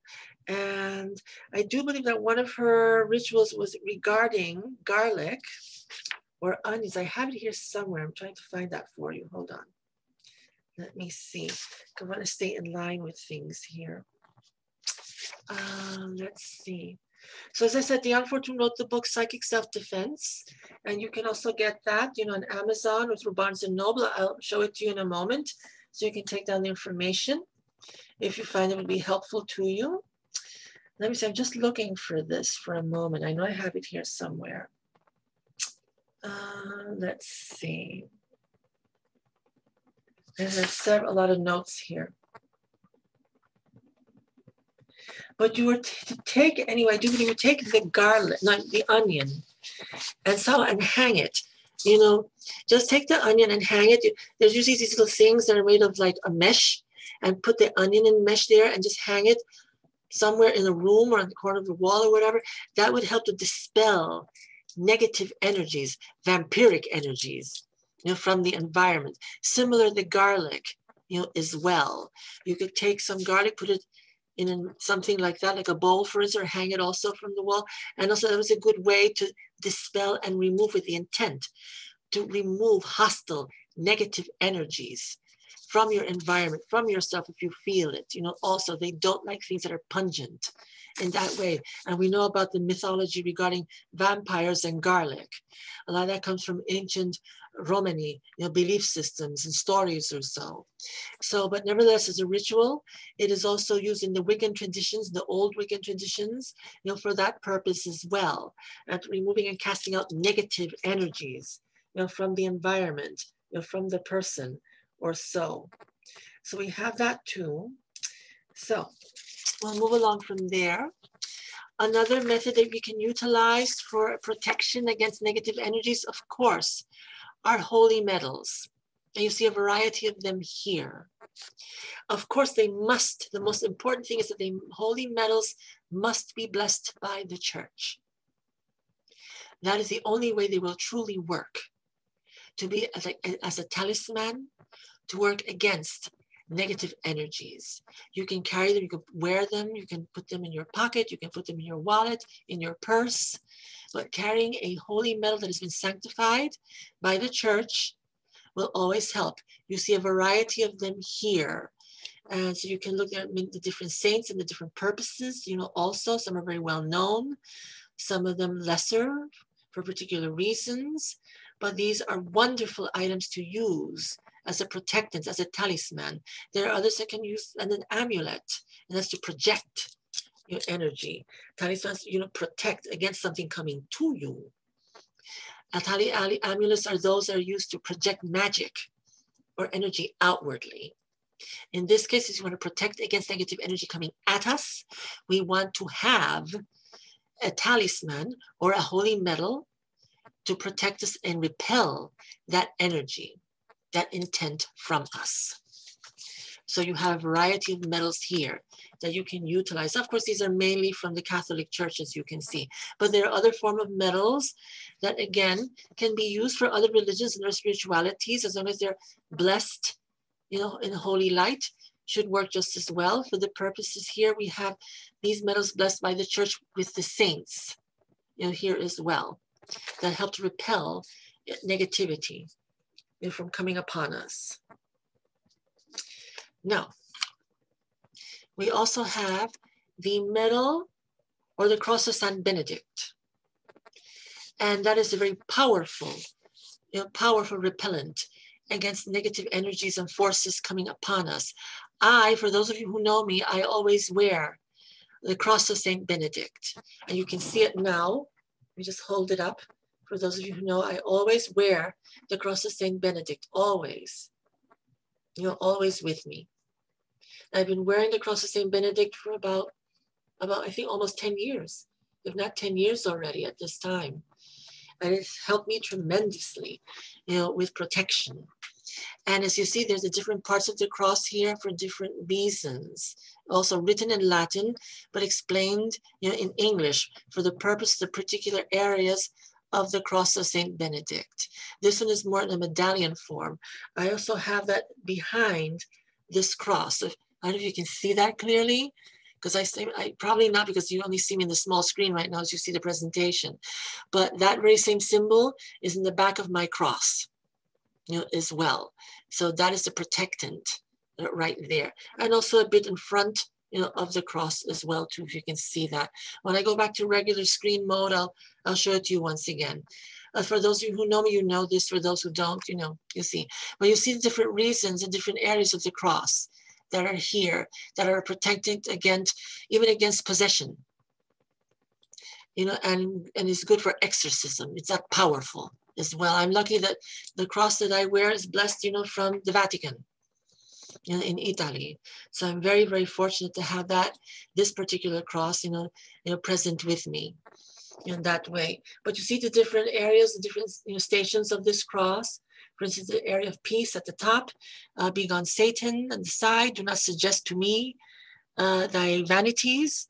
Below, the Holy Cross be my light. Let not the dragon be my guide. To the other side, evil are the things that professed, and drink thou thy own poison. That is to repel, is the negativity. And the other side is to protect against it, you know, as I read previously there. And at the very top is peace, you know, always. So it's a powerful protectant against negative energies and influences. Here we have the books that I was telling you about. Psychic Self-Defense, which is a book that I've owned, again, for many years as well, which helped me a great deal. I got that back in the early to mid-2000s as well, Dion Fortune. Here you see where you can order from Amazon as well, all of them. Again, there's the book in the middle, that's the original title, a cover page, I mean, with a photograph of Dion Fortune herself. When she was young, quite lovely, a lady of the Victorian-like era, as you can see. Very powerful, powerful Wiccan, you know, and gifted practitioner of spirit. She wrote numerous books that are seminal, you know, in the realm of magic and witchcraft and Wicca, that are still revered and used to this day. Wonderful book of self-defense. It can teach you a lot, from more simpler things to more complicated rituals that you can do to remove, cast out, and protect against negative forces. She always works in the holy light as well. So even though she was Wiccan and whatever, she believed in the Holy Spirit and the holy light, you know, as well. Let me see, I did write a bit about her here. We have Dion Fortune. The place, the forces. She talks about the negative energies and how they can manifest. Place, forces can be concentrated. That's one way. Meet those dealing with forces. Finding out about unseen interests. Contact with something not counted on. This is the way that negative energies can affect people, can come upon an individual. So as I said, the forces can be concentrated. They meet others that are dealing with those forces that they are not aware of or could be aware of. Finding out about these unseen interests. Contact on something not counted on. And then mental problems. Makes one sensitive, open to forces, as I talked about earlier. Dreams come through. Symptoms, methods can be telepathic. Hypnotic suggestion, reinforcement by certain invisible agencies is another way these things can happen. Physical substance is point of contact. It can be a magnetic link for some reason, transmitted by mental concentration. So talisman, which is a way to remove, cast out things and having a strong mindset in requesting and asking that energy, the negative energy, to remove, be cast out of you. Disturbances, other people's energies, the environment, physical disease, unfortunately, can also bring about negative energies. The person is weakened because of physical disease, also is helping them, providing healing rituals for them, prayer for them as well, to release and remove those aspects.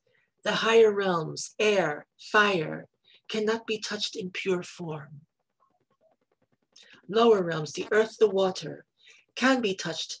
Be aware of contact if suspicious or problem. Use for good when one is in control. Use for help with psychic defense. So you have to know how to use these elements, tapping into them either through meditation, through force, through need, but using them in the right way to be of help to you. This you can all find in the book Psychic Self-Defense. The publisher is Wiesner Incorporated, for those of you who may be interested in finding this book. Entity Possession, Freeing the Energy Body of Negative Influences by Dr. Samuel Sagan is found through Destiny of Books, the publishing house. Also through Dr. Sagan's school, the Clair Vision School.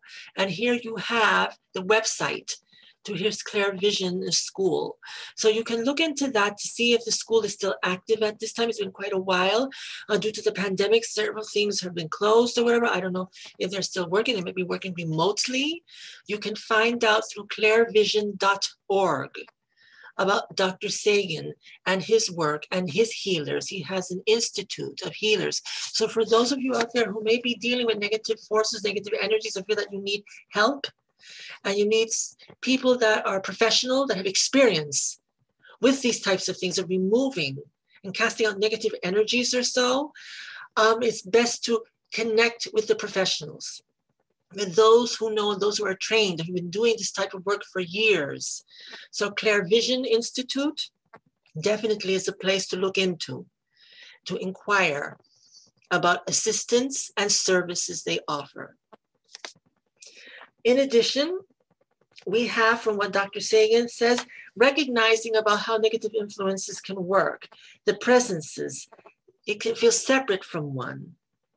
How does it know? How does it feel? Have to ask yourself that question. What does it look like? Where is it located? Where we're delving more into this type of thing.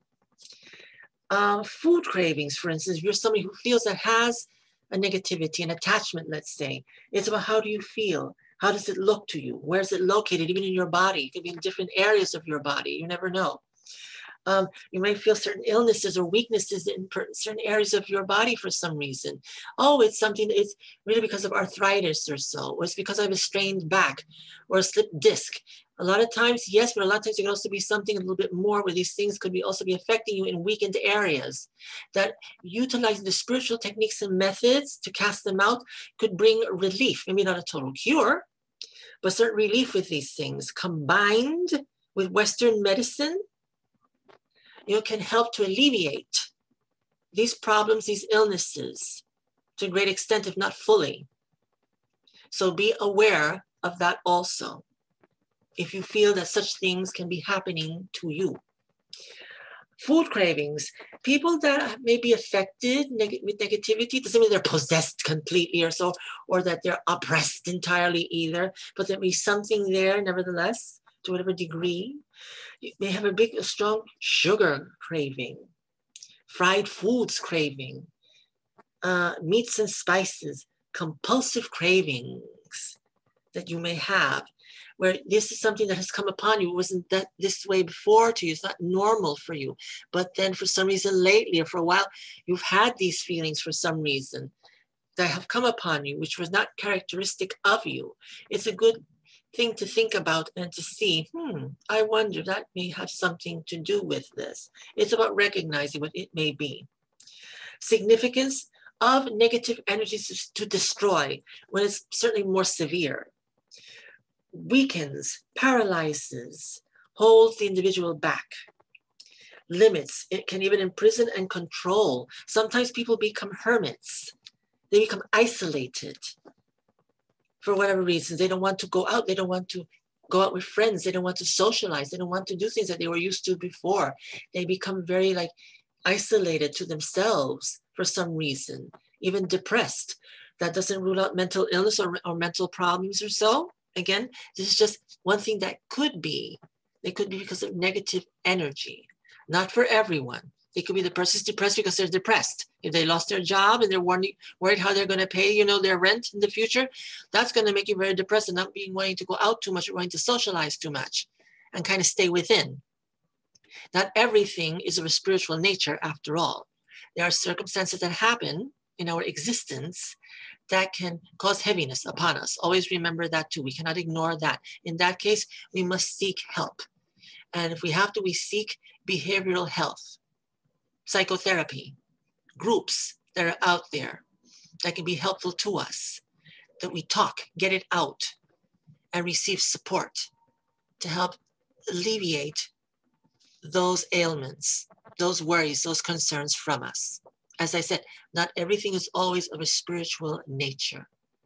It's learning how to discern and know that makes the difference. And getting help no matter what, whether through spiritual practitioners or so who can recognize that it's not a negative energy or a negative force, but it's you as the person, and they will tell you as a responsible practitioner and provider, they will tell you, they will know how to recognize, they know how to do interviews for people. They just don't do this, you just go there and get a candle over your incantation 1, 2, 3. Any person who is a professional spiritual worker in these areas will speak with you, will interview you first, will ask about you, ask about your life, ask about the way you are. They will see you. They will interact with you. They will assess you. They will know and they'll be able to recognize from using practical Western techniques, scientific approach, but also from the spiritual aspect and also experience as well. They will be able to discern whether you have something of a spiritual nature that's impacting upon you that needs their help in a spiritual way, or they will advise you that it's not the case, that it's really just you having a hard time or having difficulty or something has happened to you that has caused you to feel heavy, depressed, worried, concerned. You can't shake it off or so. And they will talk to you about what can be done and perhaps even advise and suggest to seek Western professional assistance and help. Nevertheless, there's always help out there one way or another. These are just different ways that you can recognize from the spiritual side of things, just to make you aware. So, this can also cause you to be feeling, it poisons the will, causes confusion, confinement, a depression, as I said, because negative energies can thrive on suffering, remember, and drain and weaken the individual. So entities stronger when client is alone. Always remember, people want to start isolating and becoming more to themselves, and then these things can really start to get more of a grip on the individual, also. But so can regular depression as well. It's a very seductive thing. The spirals down, it makes the person go down further and feel more heavy and wanting to be more alone as well. So it works either way. It's part of the human condition. The spirits and the energies just recognize this, and they have their way of influencing when it is something of the spiritual nature to make that happen, or make it feel like, that it's them doing it. Actually, it's partially you also, and with their influence. Feelings that something has been with you for years, of course, can be part of the situation as well.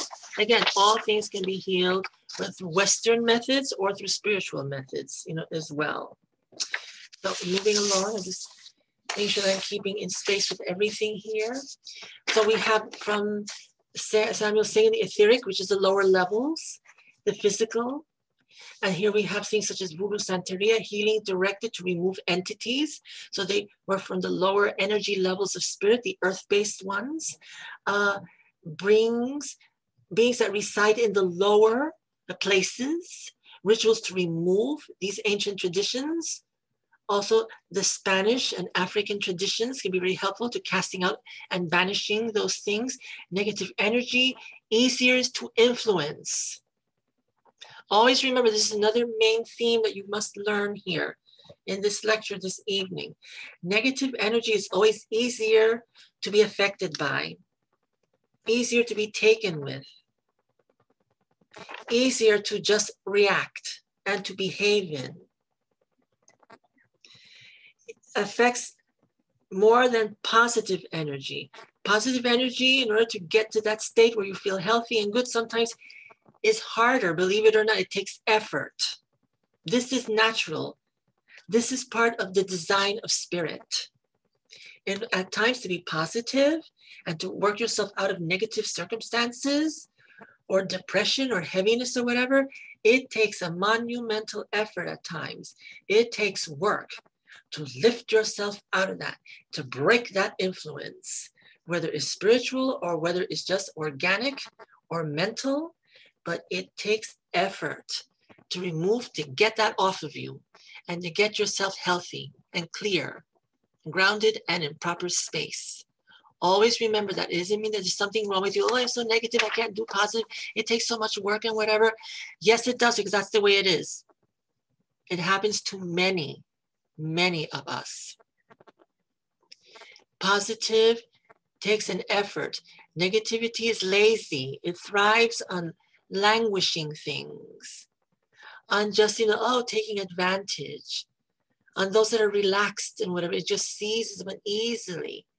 It's in the air. It influences beautifully. Positive at times takes energy, takes work. You have to galvanize yourself, be strengthened, stand on your own 2 feet firmly on the ground, to do what you need to do to get yourself feeling well, to be clear and focused, to overcome challenges, difficulties.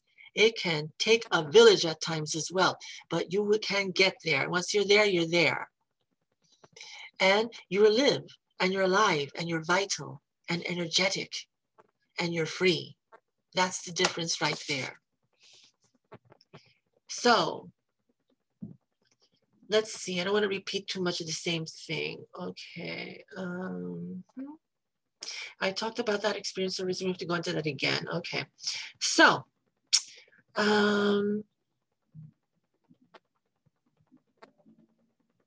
we see it here. Oh yeah, very briefly, one interesting thing. Even you can feel negative energies from many different things, many different sources, from people, obviously, from situations or environments, even from children, believe it or not, and animals. Also, it affects everything in every way at times. And unfortunately, sometimes there are certain children that just may carry a certain energy for whatever reason or so, that carry a vibe that is not the most positive. With the children, we must be understanding and open and do what we can to be of help, to bring good energy to them, to pray, to meditate upon good energies, surround them in light, to help them with their healing process, to help remove, cast out any negative energies that may be upon them.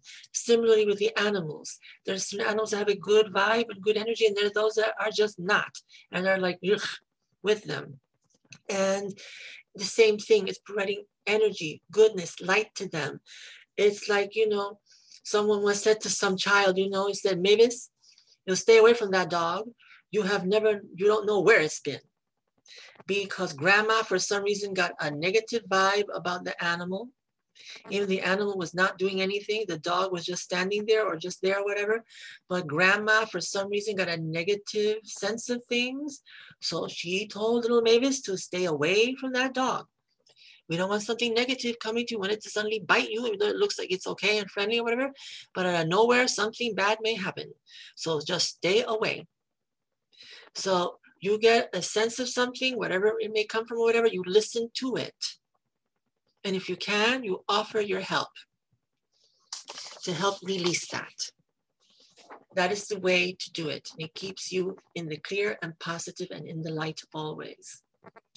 So we have our clearing. We talked about all these things, prayer. We're going to talk about the prayer towards the end as we get through here. And then, here we go. So just before I conclude, I finally found the section on the garlic and whatever. So for clearing bad psychic atmosphere is hang garlic, leave overnight, then take and burn it. So that's from our garlic from before.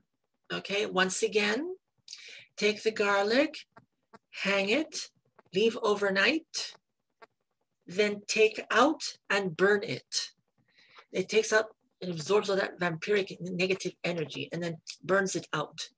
For an onion placed in a vase, when unpleasant visitors come, then burn after their visit. So they want to burn it while they're there, of course. And then believe that it can easily absorb negativity. So again, using an onion is you take the onion, you place it in a vase. When unpleasant people or visitors come, then once they leave, take the onion and burn it. That will release the negative energy that came into the environment. Meditation as always is essential, focusing on Christ, on the higher power, God creator and sustainer of life, to help cast out, remove negative energies. Remember that malice, when you have something coming at you with malice, greet it with purity. And this you can also do in a meditation. When it is something of lust that comes after you, meditate on selflessness. When it is something that is vampiric, meditate on having compassion and love. Yes, compassion and love for the vampiric, so that it does not affect you. It is about casting that out, and that must be done in order for this to take proper effect. That can take hard work and discipline to do, a lot of inner work to accomplish these things. But there are those who have done it, then so be it. It can be done. So we have those issues here. We talked about how negative things can catch. From Samuel Sagan, once again, we have how negative energies can come upon a person. It can be through wounds, literally, through drugs or surgery. So we're talking about more mundane physical things here. Sometimes those things have emotional, physical trauma.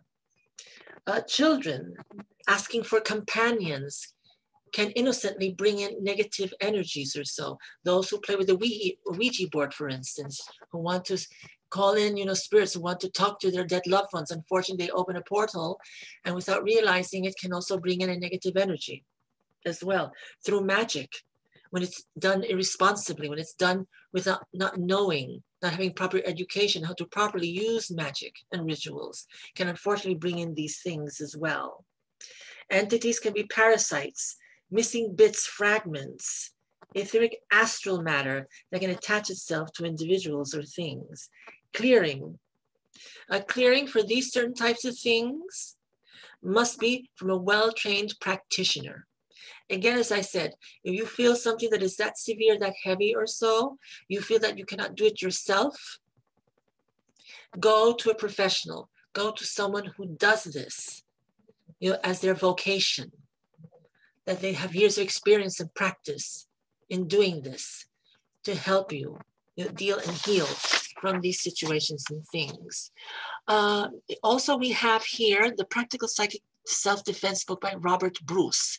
This is also a very well-known text on removing and casting out negative energies from the self, individual, environment, etc. It is a book that I have to get. I've heard a lot about it. I haven't read it yet. I actually do have the book. I got it at the Edgar Cayce Foundation years ago. I've just never had the opportunity to read it, but I will soon, now that I've done this again or so. And then finally, one of the greatest ways of protecting yourself against negative energies or so is through prayer.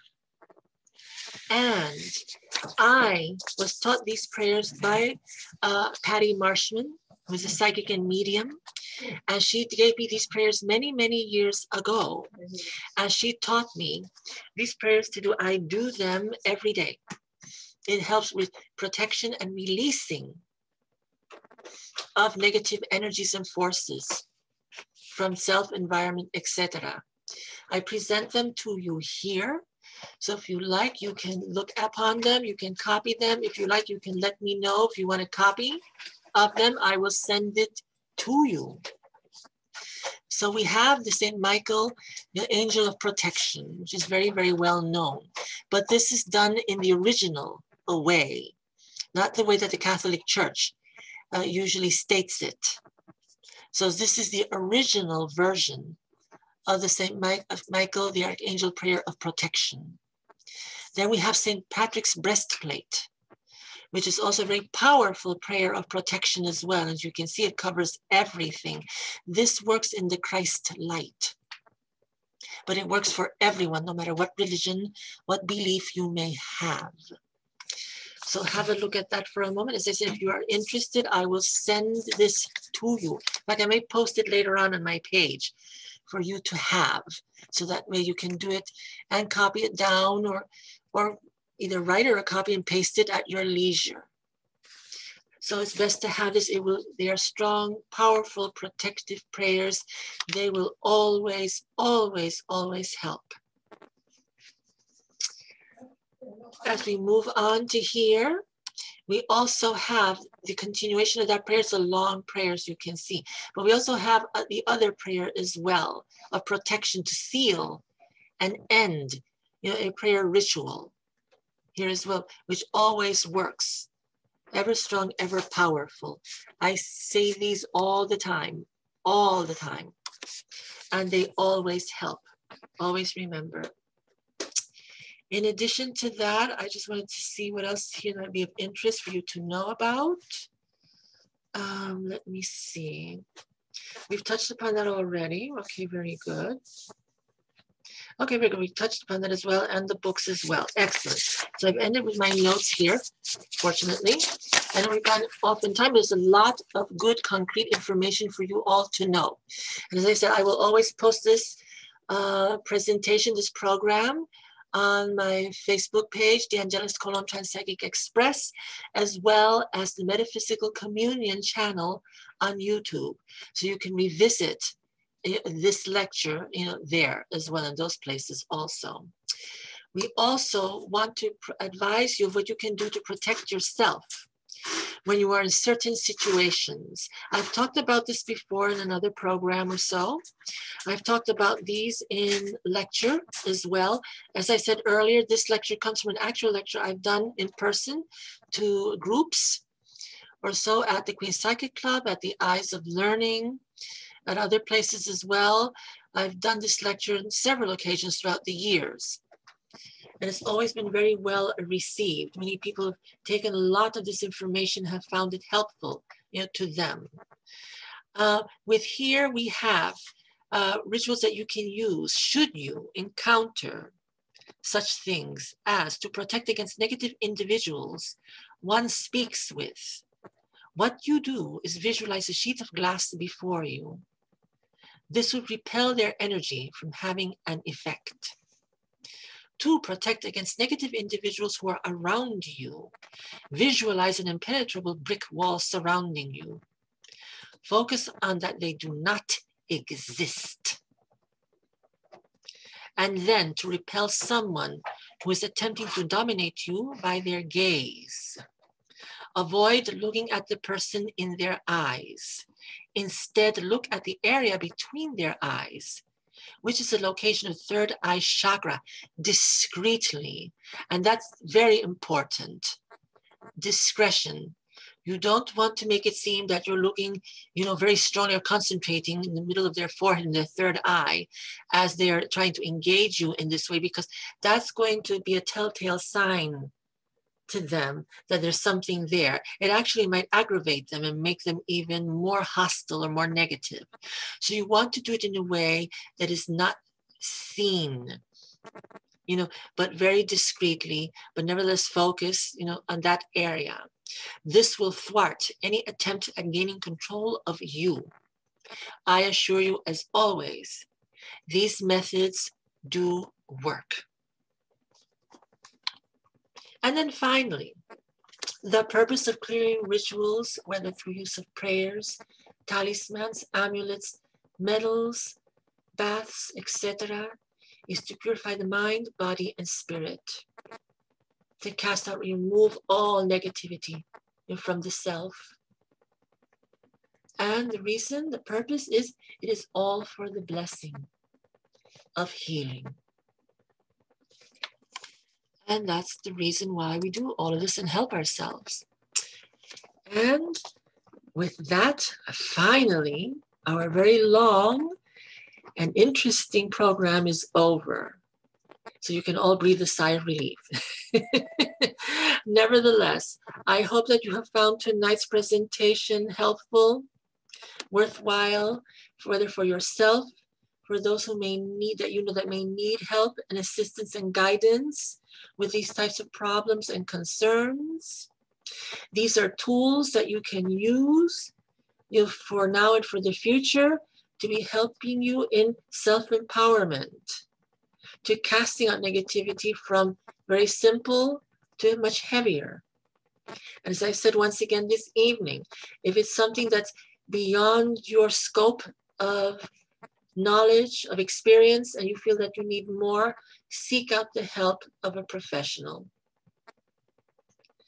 They will be the best ones to help and guide you in helping you be relieved of negative things. For those of you who may be thinking that you have negative things bothering you, etc., so, but are not, it's just really more life circumstances, it's just you or so, whatever, I advise, as always, when it comes to that point, to seek medical help, behavioral help, supportive help. It is out there. They are there in many numbers. You can reach out to them. You can reach out to them through the internet, through going to sites, to places directly, phone calls. I assure you, the internet is a wealth of health and wellness support groups and services out there that you can just call. You can remain anonymous. There will always be someone out there to be of help to you. You can be helped and things can get better. It has helped millions of people and will continue to help millions of people always in all these ways, whether it's spiritual, organic, mental or so. Once again, help is out there. Seek it, find it. It is there. It can be better. It will get better. You will be fine. And I will leave you with that. Thank you so much for your patience with this particularly long program. And at this point, I just wish you, as always, a blessed weekend and a blessed week. I will be taking a hiatus for next week from programs, from broadcasting, but I shall return the following week. And we're coming to the conclusion of season 2 of Metaphysical, Communion. And from there, we'll take a little time off, and then we should return again at a later date. So once again, blessings to all of you. Good night. May things go well and beautiful for you. May you be cleansed and healed always. And have great happiness, joy, and laughter in your lives. Blessings upon you, and farewell.